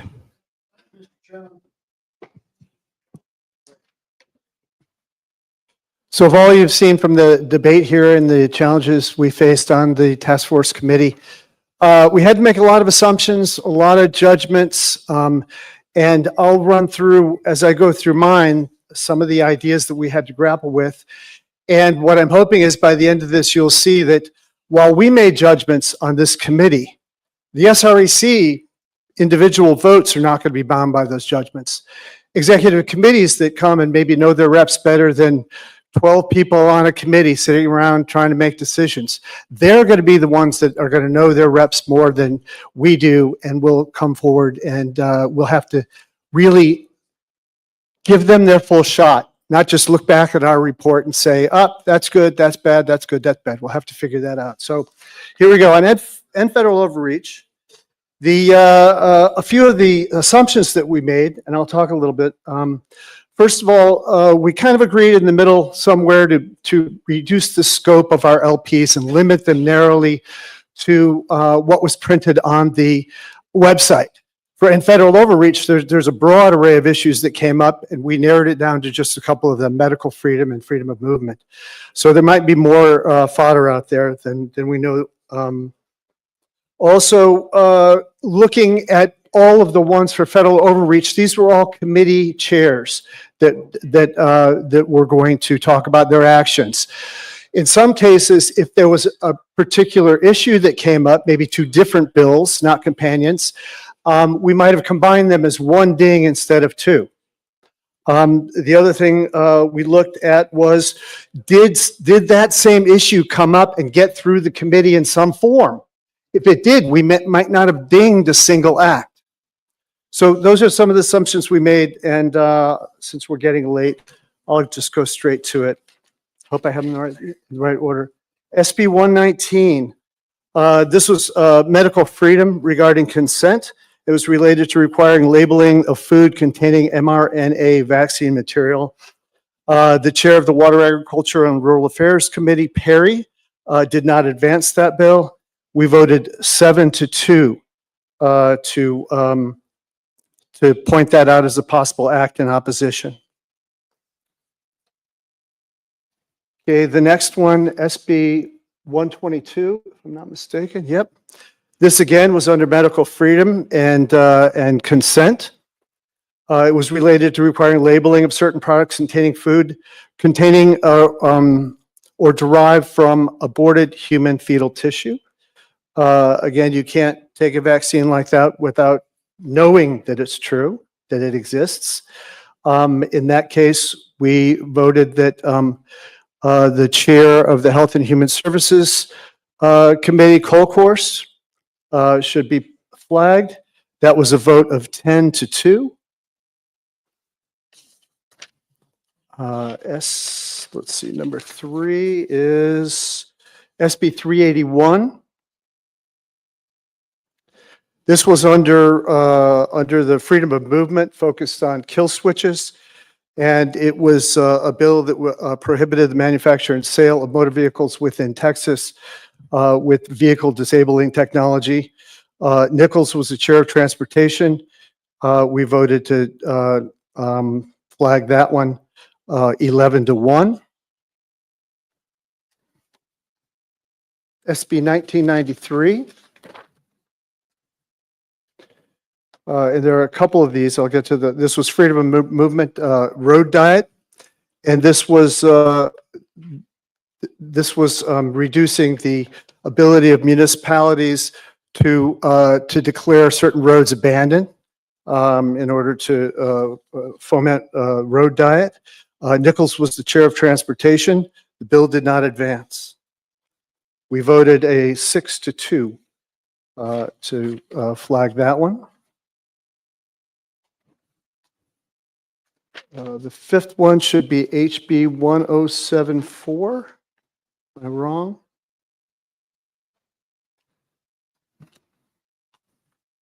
Four or five. HB 1074. There we go.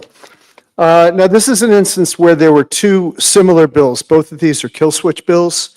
And they were in the Committee for State Affairs. King chaired that one. And what we decided in the committee is that this one, 1074, and if you look down 2547, HB 2547, that would be the 8th one down, so 2 more. Since they were very close in nature, we gave a single ding to the chair, King. Again, it was just an assumption we made, and that was carried 11-1.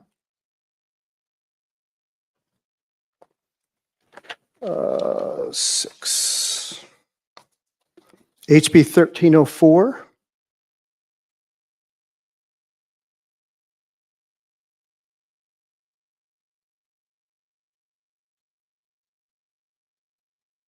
This was in the House, and it was concerning labeling of products containing or derived from aborted human fetal tissue. That was Chair Van Dever. It never got out of that Committee of Public Health. 7.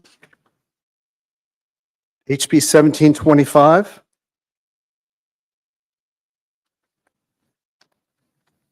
Another freedom of movement bill. That was related to regulations to motor vehicles that are manufactured, sold, and operated exclusively in Texas. That did not get through the committee. We dinged Chair King one time for that. And finally, I think there's HB 4348. There we go. It was another road diet bill, anti-road diet bill, where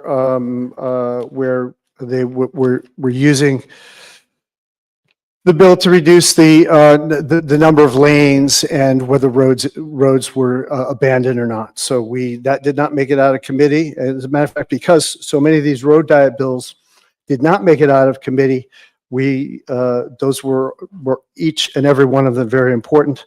And that was Hunter as chair of calendars. That one got all the way to calendars and didn't come out. So unfortunate.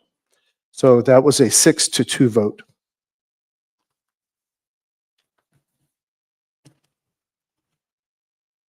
Yes.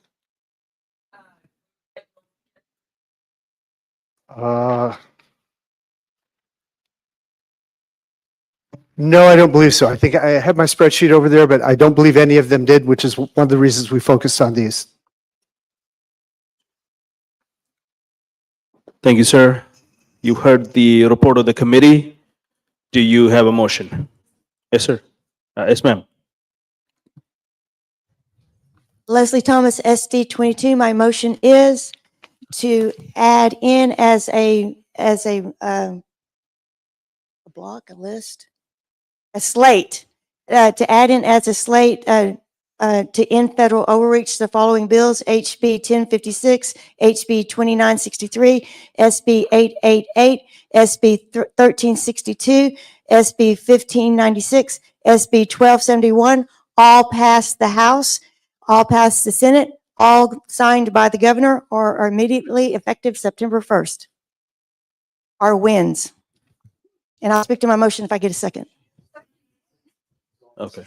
The Legislative Priorities Committee met, was it January? One of the first meetings, and we had a multi-hour conversation on what was within federal overreach. What did that cover? Was it just road issues, transportation issues, and medical freedom issues, or did it include a broader spectrum? And we brought in the chair of the LP committee from the convention, Scott Bowen, was on our committee, and he gave his perspective. And we had several committee members that were on the LP convention at the convention, and they gave their perspective, and they all agreed that the LP was resisting unconstitutional federal acts, pretty much, period. But then they had to add in with some to accommodate some activists, the transportation issue, and then the medical issue. So that is how the LP committee moved forward with this.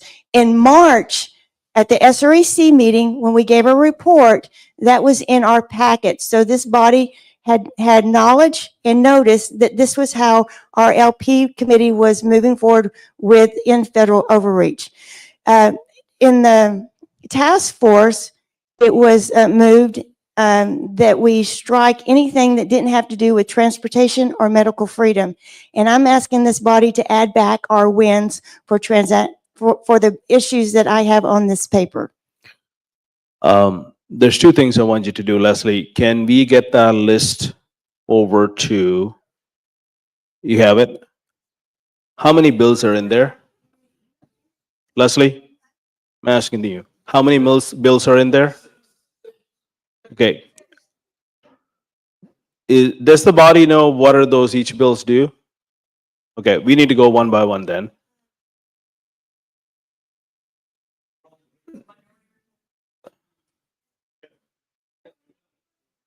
You know each bill, what each bill does.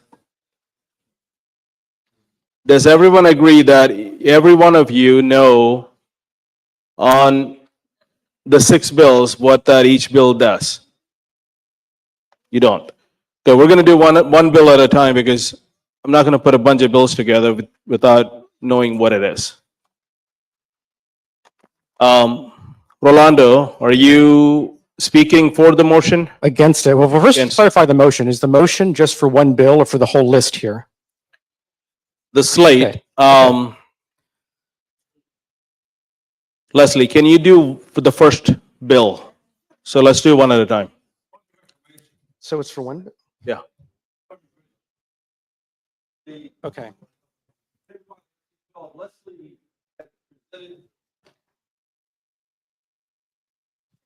David Wiley, SD 12. Leslie had presented these 6 bills as bills that were all successful, passed, and were signed by the governor. Is the action she is asking to be added to the report to recognize those Republicans who voted against these bills? No, it is to recognize our victories in federal overreach. So we are just simply trying to add victories to the report. Yes. So these are not No negative, actionable items. no negative actions, all positive. No negative actions, all positive. Darn. Okay. So let me add.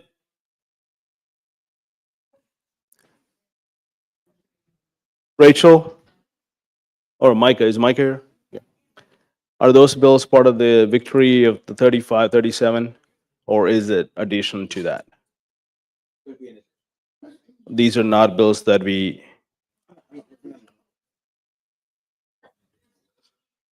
Yes, Okay, can we find out? Can you do a research and find out about that? We're These going to were- stand at these for a minute. Yeah, Let's get this clarified before we these say were yes. on our website. These were supported.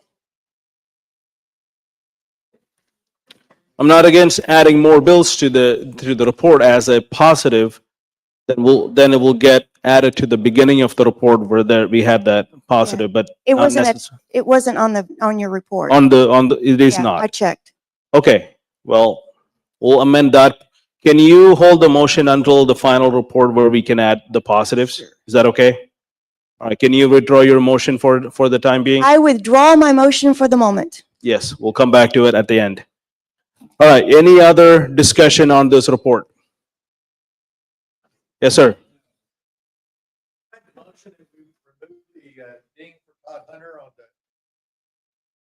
That's a different committee report, sir. This is on, we're not there yet. Yeah, end federal overreach. End federal overreach is what we're talking about. We just heard the report. Looks like nobody has any other issues. You do.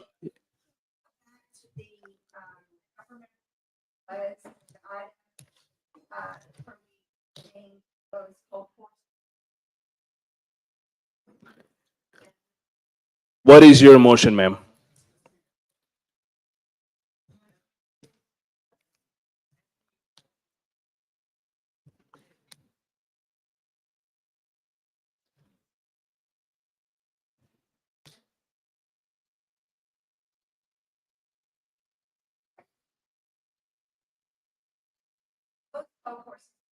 I'm gonna need a motion from you. I don't need a speech, need a motion.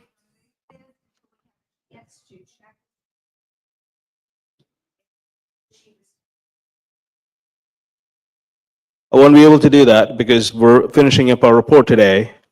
This was sent to all members yesterday, and I'm real upset that many of you are coming up today and saying, change this. This was available to every single one of you from yesterday afternoon, and every single committee hearing was open to every single member. So this is fine. If you have a proof otherwise against the TLO, then you need to tell me that proof so we can do that. We're not changing things around without a reason. Any other discussion or motions on this part of the bill, part of the report? Seeing none, all in favor of adopting end federal overreach subcommittee report, please say aye. All opposed, say nay. The ayes have it. We're going back to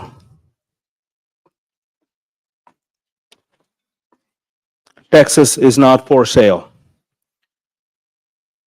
I was told, where's Deborah Fight, that you're going to make a motion to remove one of the bills.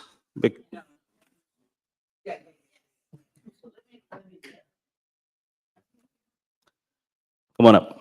Or you can just do it from there. Well, I was trying to, hoping to get confirmation from Mays Middleton, but I wasn't able to. But I think we may have a case here of confusing the Wilsons. You know, we have a Mr. Wilson and a Mrs. Terry Leo Wilson. So what we need to do is go back, and we're going to take back up the bill that I had said we were going to delete and add it back. And this is the bill which would be a violation against Cole Hefner. And this bill is HB, No. what's this bill? Hold on. 4195.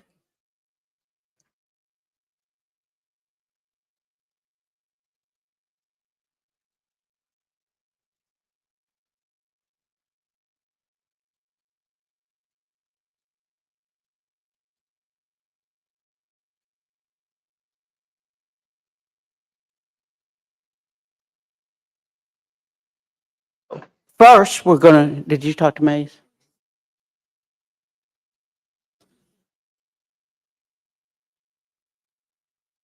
SB 1067 in the report. Okay. 1067. Okay, what we're pulling is 1067, which was a Senate bill, Mays Middleton, because that was addressed in another bill. So we're going to remove 1067 from the report. Okay, and then that's it. Because I pulled Terry Leo Wilson. Leave it.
All right.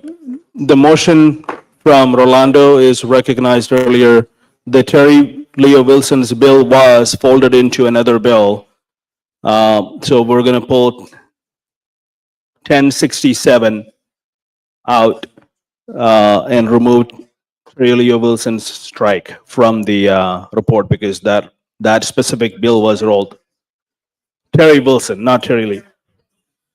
Terry Wilson, yeah. Strike was against Terry Wilson. That is removed because it was rolled into another bill. Now, Deborah has another motion she wants to make, or Lisa, I guess.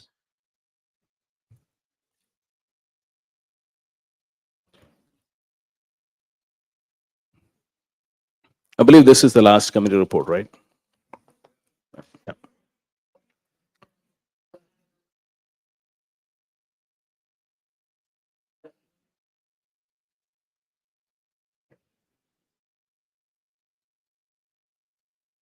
You know, microphone. Micah, can we get a microphone?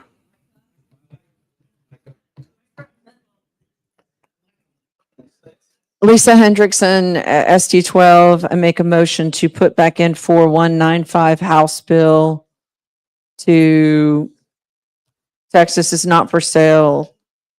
Is that what? Yes. Okay. Deborah pulled it accidentally. So just give clarification to everyone. Deborah did pull a bill. It was just happened to be the wrong bill. So we were putting that one in and we are fixing it by pulling 1067. So now we're clear. The other bill number is HB 4195 and that is already there. Can you guys go to HB 4195? Yeah.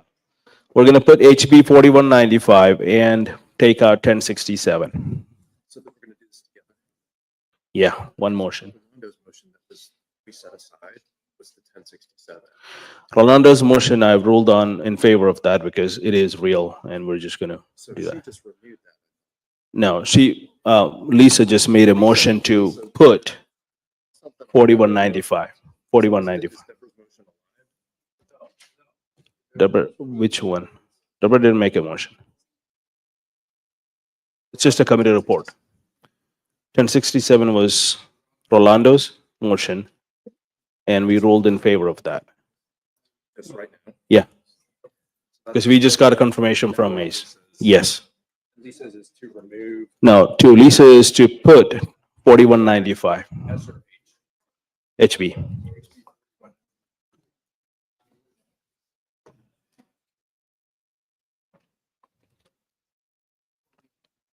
Yeah. All right. We have a motion and a second to put HB 4195 into the report, which was there. We just pulled earlier because it was the wrong, Deborah thought it was the wrong bill. We put it back.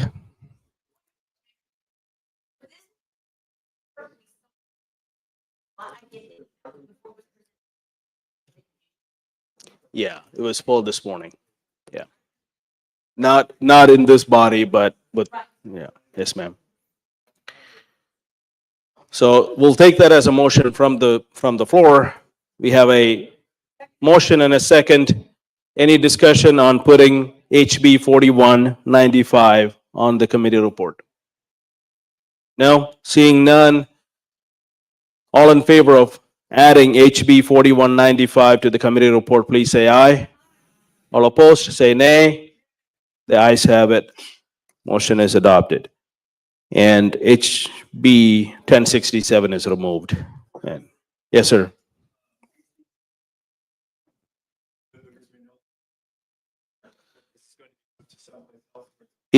No, sir. The bill is passed in a different bill. It was added to another bill. And it was in cooperation with both others, and they figured it out to work it out. So it's just not a valid bill anymore for us. Okay, so that ends all of the committee reports. Chuck had a motion earlier. Do you still have that, or on Texas not for sale. 30 what? 3741. Can we go there? On the screen. This is Texas is not for sale. 3741, and it is counting against Chairman Hunter for killing it in calendars, I'm assuming. Chuck, what's your motion? You want it? Okay. My motion is we remove this strike from the report. I'd like to speak to my motion. Okay, do we have a second? All right, speak to your motion. I just got off the phone with Chairman Hunter. He told me this came and this did make it on the 8th. I think the committee set a deadline of the 10th, but this didn't come to his committee till the 8th. And he said there was no companion bill to it. So he's kind of thinking, well, if there's no companion bill to it, it's that late in the session. He's probably not going to send it to calendars, but he knows that he didn't send it out of calendars, but he says he didn't know if the committee even had time to meet on this, but there was no companion bill to it anyway. So that's kind of his reasoning as to why it didn't come out of calendars, Okay. at least partially. Okay, we have a motion and a second, and anyone against the motion? To strike 3741 from the report.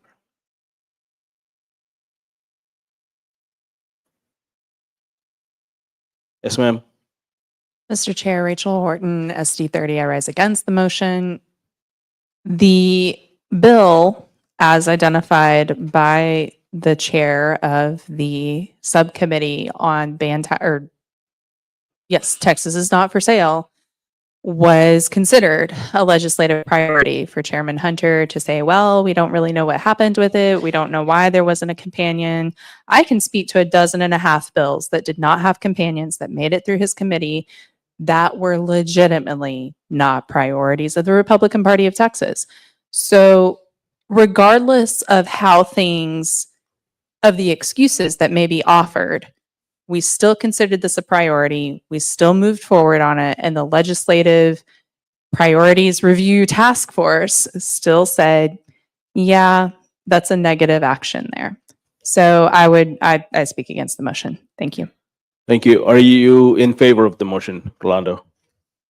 Thank you, sir. We ran into a lot of this on the task force. I mean, calendars is an odd committee. Now, they do legitimately kill bills intentionally. However, towards the end of the session, they're also inundated.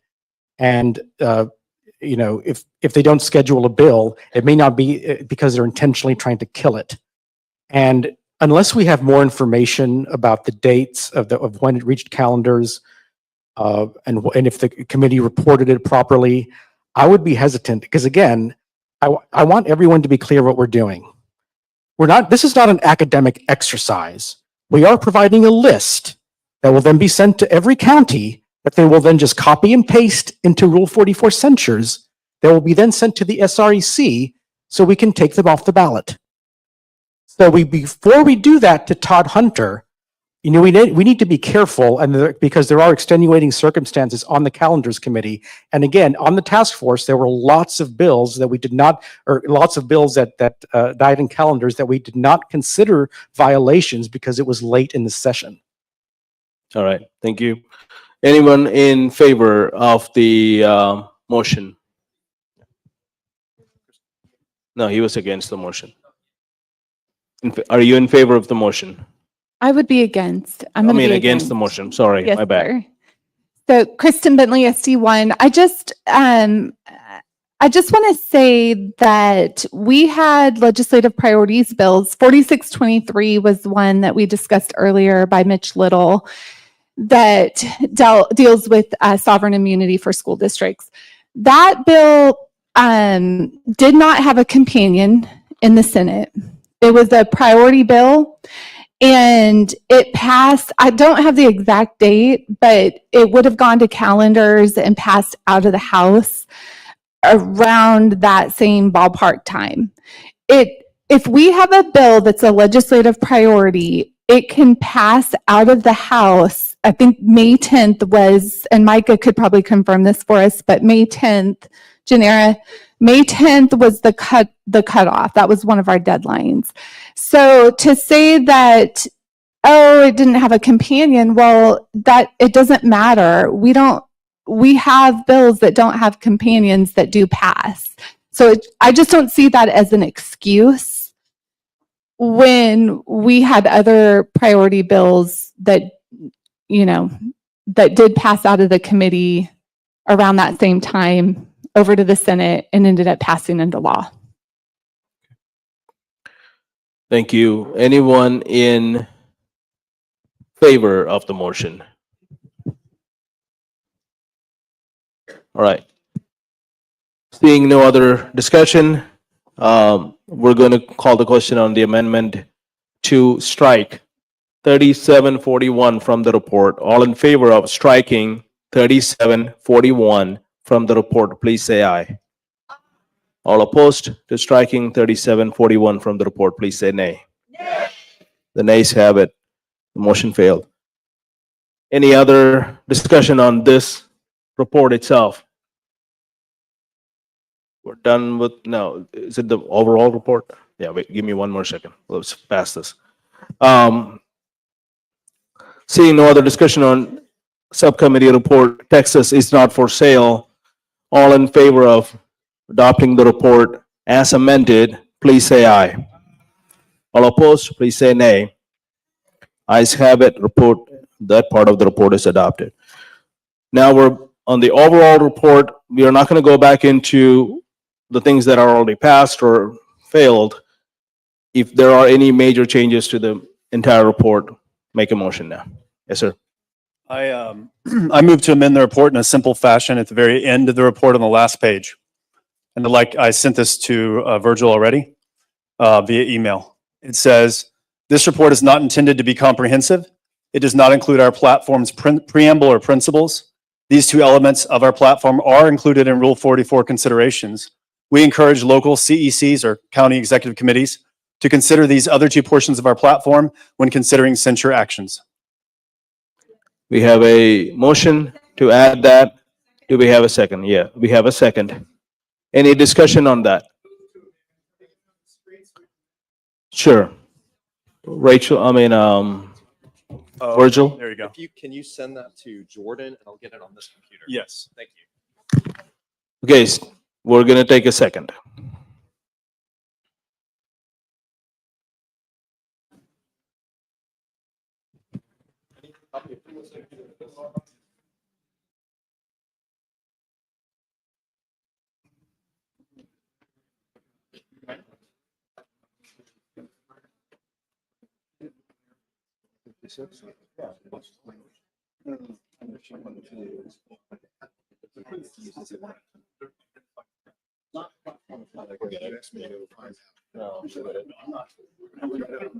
No, those are all wins.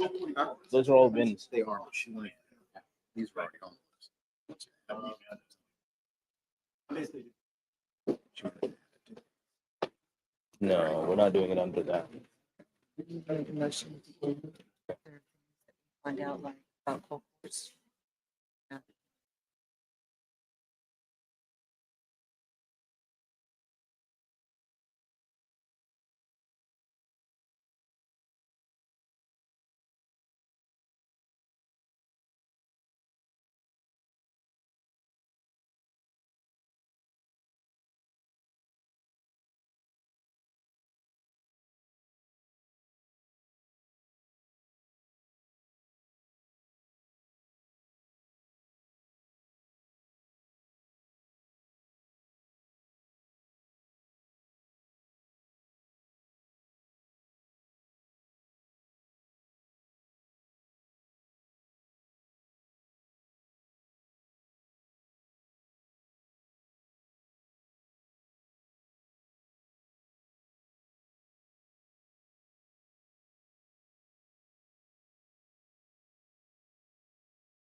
Information.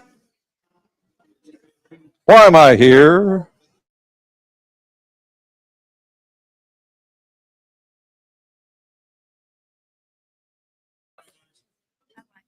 Okay, now do we have the, all right, we have the details on the screen. Can we take a seat?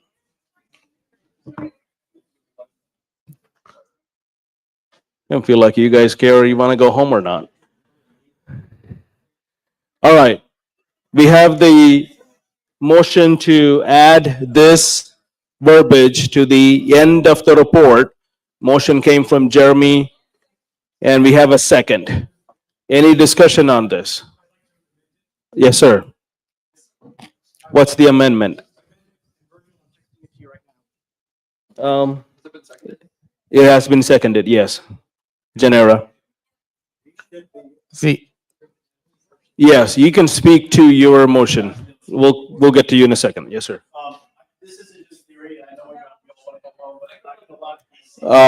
Can give him a microphone, please. All right, anyone is, This isn't just, go ahead. if anyone is having a side conversation, either please leave or take your seat. One or the other. Right.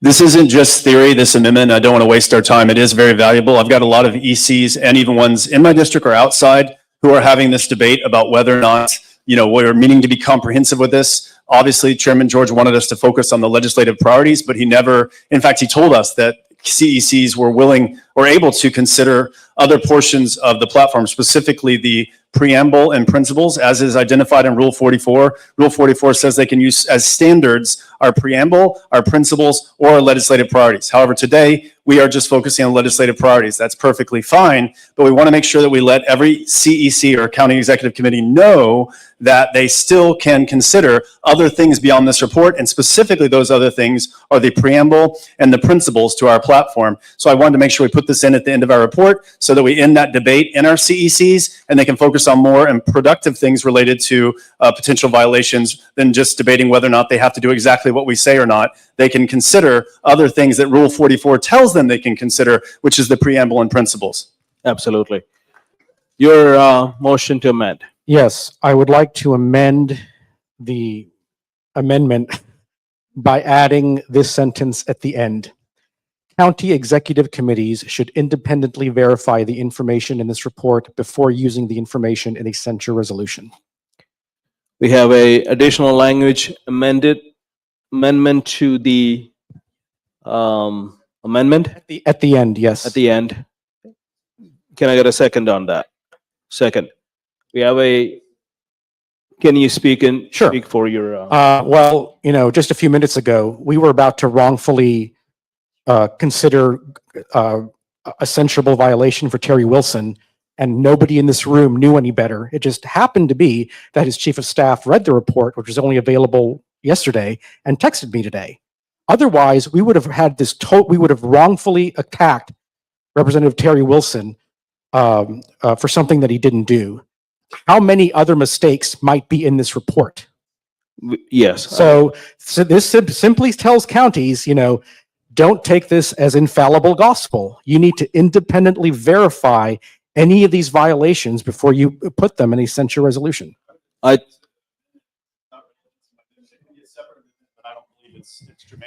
It's relevant in instructions to county executive committees. you can object, but it's still, amendment is for the floor. Anyone in opposition of this language?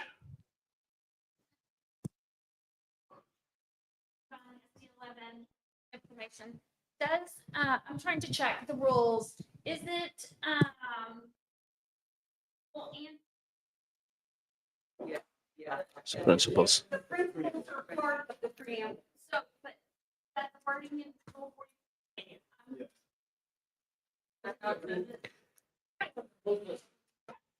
Yeah. I'm not seeing any other objection to it. I'm going to ask for a decision on this. This is on the amendment to the amendment from Rolando.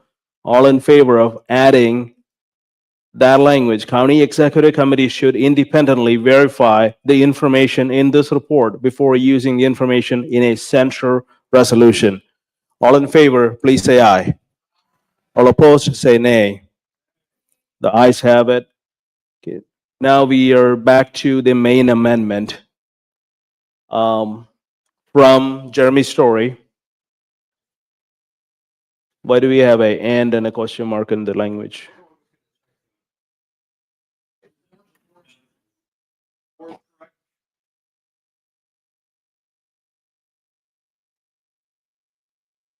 Is that your amendment, Jeremy? Okay.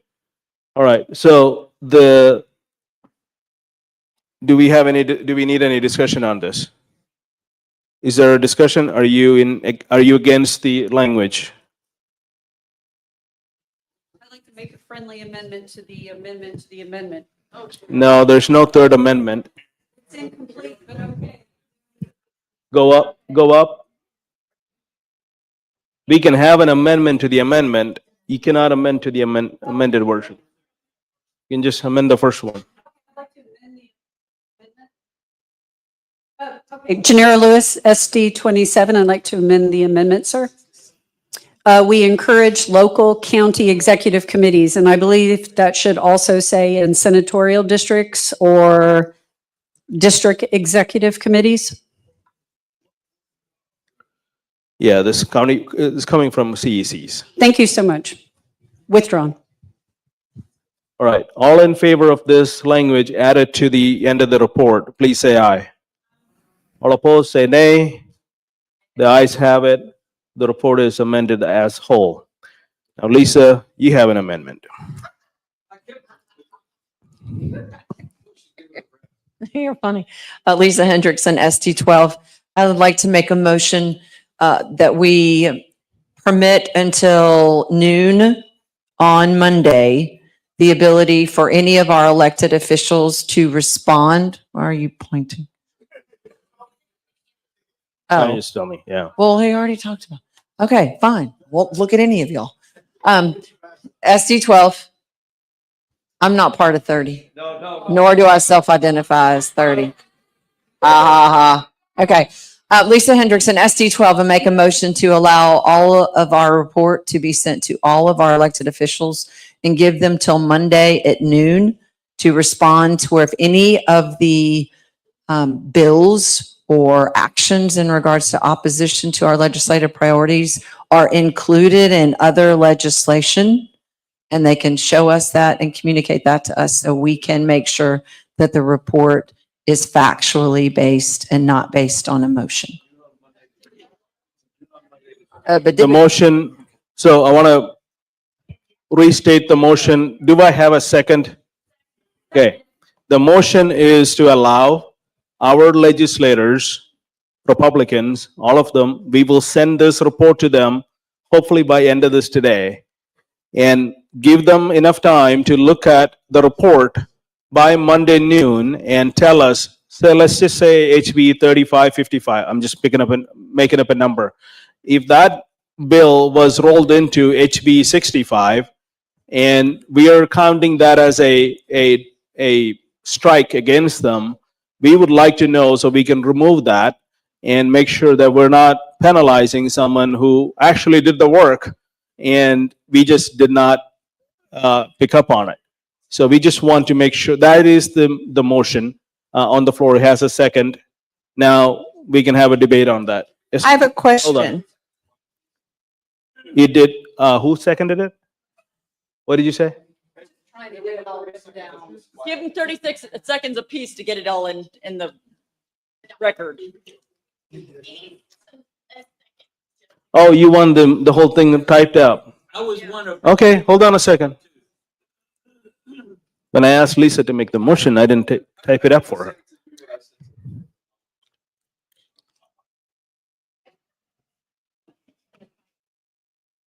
What are they gonna get to do on Monday? They're gonna get to take their names off the list, right?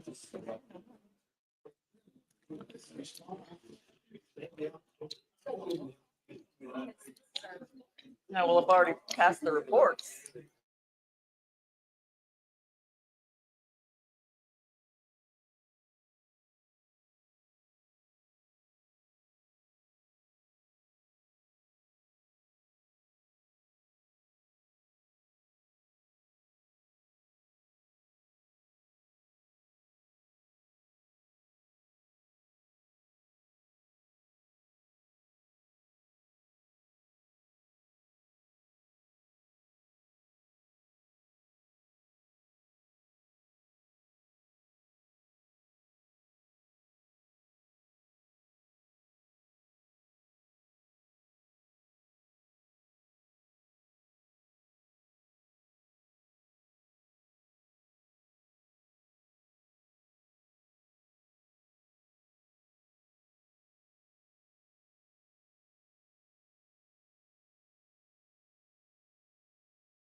and I think this is a fair thing to ask, and I think you will all agree on this. We have a very, all this time, this last 9 weeks or so, we did very good staying on facts, only on facts, and we need to continue to do that for a few more days. The motion is by Lisa, which I asked her to make, it only gives the legislators barely a few hours. Virgil will take a few minutes to finish that up. He's got to get home. My ask to you is, can we extend that courtesy to the legislators for until 3 or 4 days, not multiple days, but 4 days, and let them respond if there are any mistakes on our report. And what I wanted to do is call a SREC meeting, a Zoom meeting. In that meeting, we will not take multiple motions and amendments and all of that. What we will do is we will provide the response from each legislator to you at least 48 hours prior to the meeting. Then you guys read on it and you get to say, I agree or I do not agree. And we just keep going until all of that is confirmed. And we will take that and compile our report, then move forward to the, I'm not done. David Wiley, yes, No, so sir. I No, object. I object. You can object after I finish talking. You're not recognized. Sit down.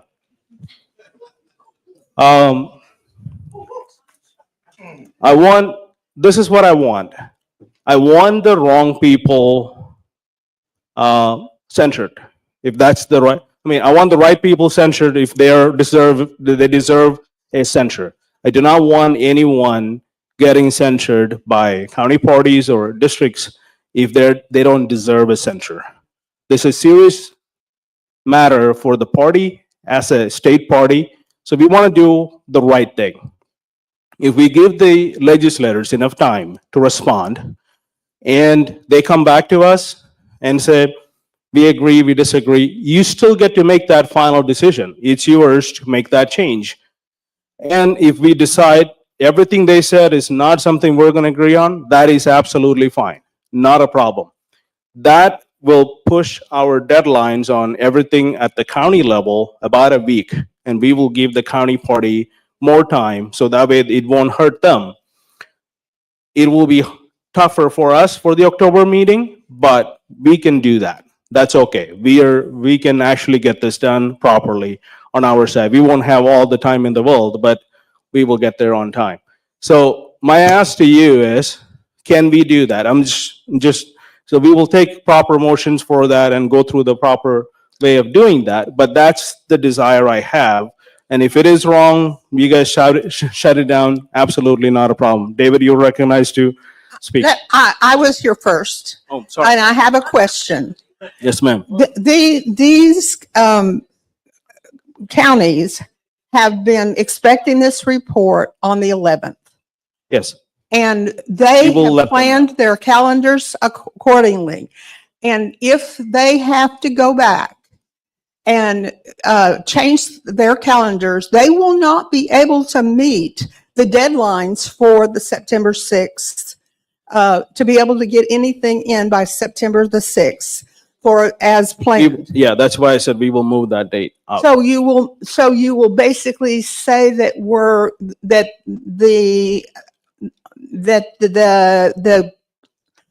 they can get everything in and we will not start considering and evaluate them until after September the 7th? Well, however many dates we're pushing out, we will add that to the back end. So the county parties are not penalized based on our problem. This is our problem, not theirs. We're changing the calendar. We will change and update the calendar. We will send that out on Monday. Instead of the report, they'll get the report. They can have the report. I have no problem. They will have a final version of the report because the report is out now, right?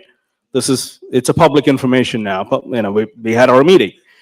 But the only thing we're waiting on is corrections from the legislators if there are corrections. And if there are corrections, and that we agree on them, then we will amend it. If not, we will keep this report as it is. And what date will we be discussing whether we agree with them or not? I will get you those details in about 20 minutes. We'll Okay. get there, yes. David, you're up. You can object to it, but we don't have a motion. I did not make a motion. I did, my objections to waiting, to your suggestion that we wait, were based on the timings that the county CECs have, as was reached. Your expression that we will extend the stated deadlines that the RPT has for the CECs equal to any additional days past what we've already stated. Yeah. As long as that slides all the way down, I think that would protect everybody. Yes, we will not penalize the county parties for this additional step that I did not foresee, or any of us saw that. So this also protects us, Mhm. honestly, in court, because we've given the legislators Yes. a chance to respond to us.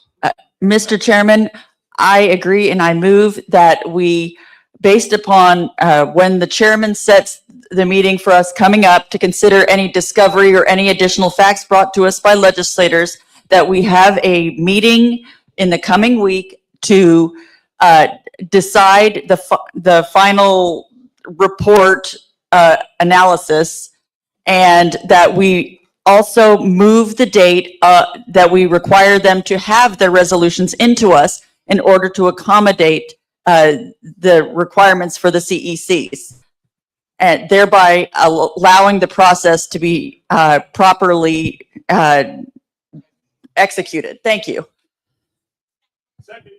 Thank you. We have a motion and a second.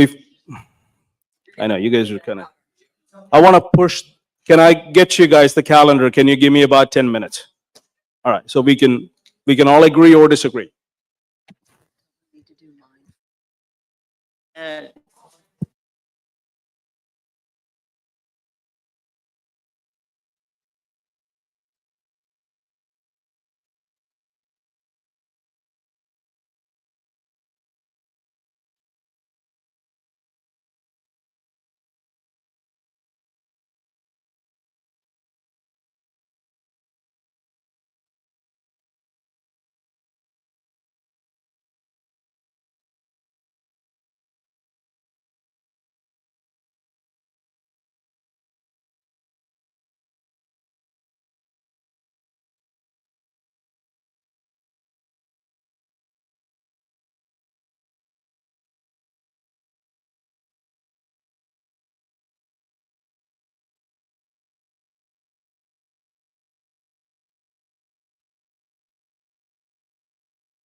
Motion.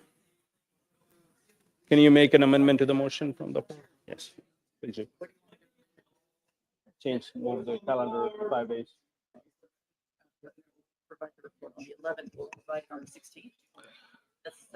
Yeah. So, guys, here's the plan. Are you all listening? Almost there? All right. So we're going to call a meeting of SREC for next Friday on Zoom. And you will get any response that we get from the legislators. Okay? And we're going to distribute these reports to legislators, and whatever they tell us by Wednesday evening, we will compile it on Thursday morning, send it out to you guys. We'll have our SREC meeting on Friday night. It will be yes or no on every single item. You get to say yes or no. We're not going to have a discussion because it's a Zoom meeting and it's going to get very chaotic. So if you don't like it, say no, campaign on it. You have 2 days to do it. Okay? And get enough people on your side or against it, whatever you want.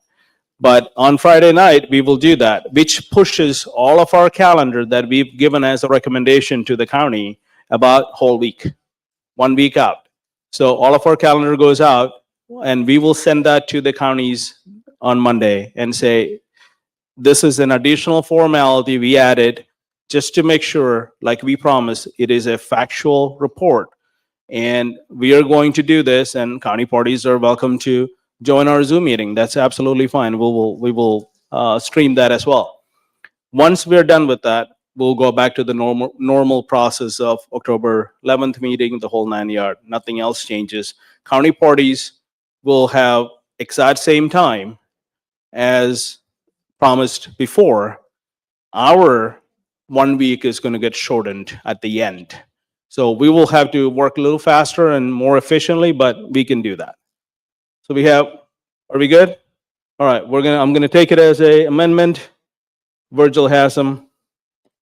And I also made a mistake earlier when Genera said it's a district, and that is a valid, even though my understanding was CECs that are sending it, our Rule 44 allows district, senatorial districts, and CECs to send in the resolutions. So we need to amend that and fix my mistake. House is not listed under Rule 44. Am I right? Rules Chair?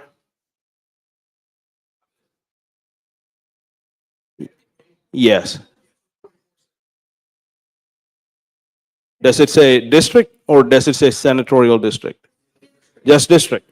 Whatever it says in the Rule 44, put it up there.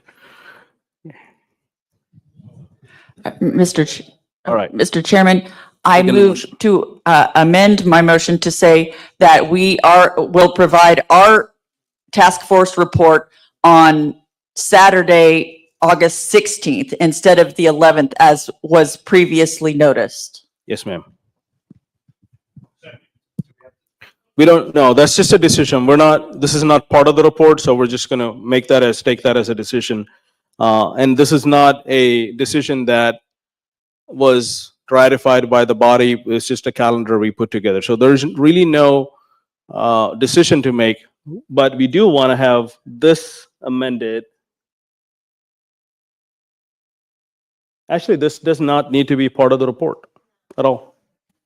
Right? Doesn't have to be part of the report. It's just someone with whoever made that, well, whoever I made that. Can you withdraw that? Yeah, if you withdraw the motion, we will, if you guys are okay with it, we'll just go with that.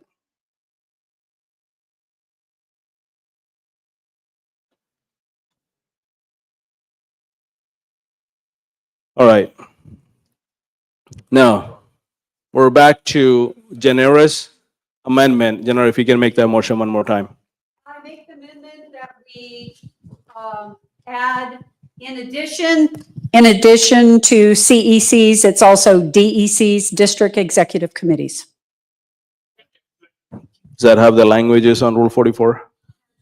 Whatever the language on Rule 44, put it exactly as it is.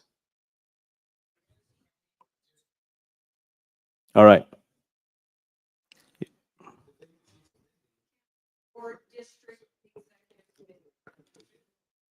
On Jeremy Story's language from earlier.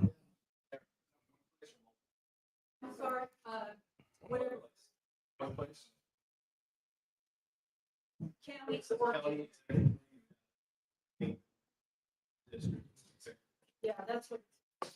Yeah, it's going to amend Jeremy Story's amendment.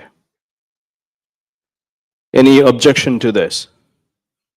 Without objection, we are accepting the amendment. All right. Now, we're back to the main report. Any other addition to this report or removal or language you wanted, disclaimer, anything like that? All in favor of adding the district to the language, please say aye. All opposed, say nay. The ayes have it. Any other motions, amendments? Yes, ma'am. Mr. Chair, to the victories, I would like to add HB 1056, HB 2963, SB 888, SB 1362, SB 1596, SB 1271 of in federal overreach. We have a second?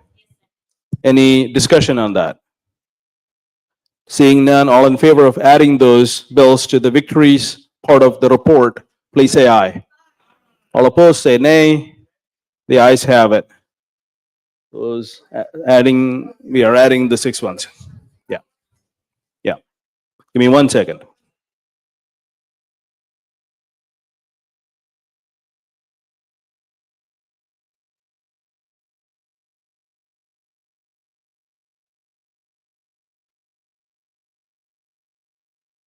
All right, guys. If there are no other changes, I would like to take a aye or nay on a, do we need a record vote on this? You would, the whole thing, the entire report that we're going to send to legislators possibly by tonight. All in favor? Virgil doesn't have anything else to do. All in favor of accepting the report as amended, please press 1A. All opposed, press 2B, or if you're abstaining, 3C.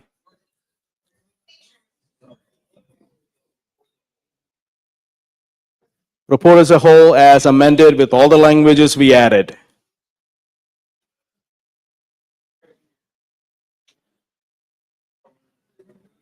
Steve? Steve's gone. Brandon, Jane? Jane's gone. Susan Fonda wasn't. Mike Wheeler? All right, I guess we have the results. With 49 ayes and 8 nays and 0 abstain, the report passed. We will send this out to the legislators as soon as possible. We have no other business. I'll take a motion to adjourn. All in favor, say aye. All right, we are adjourned.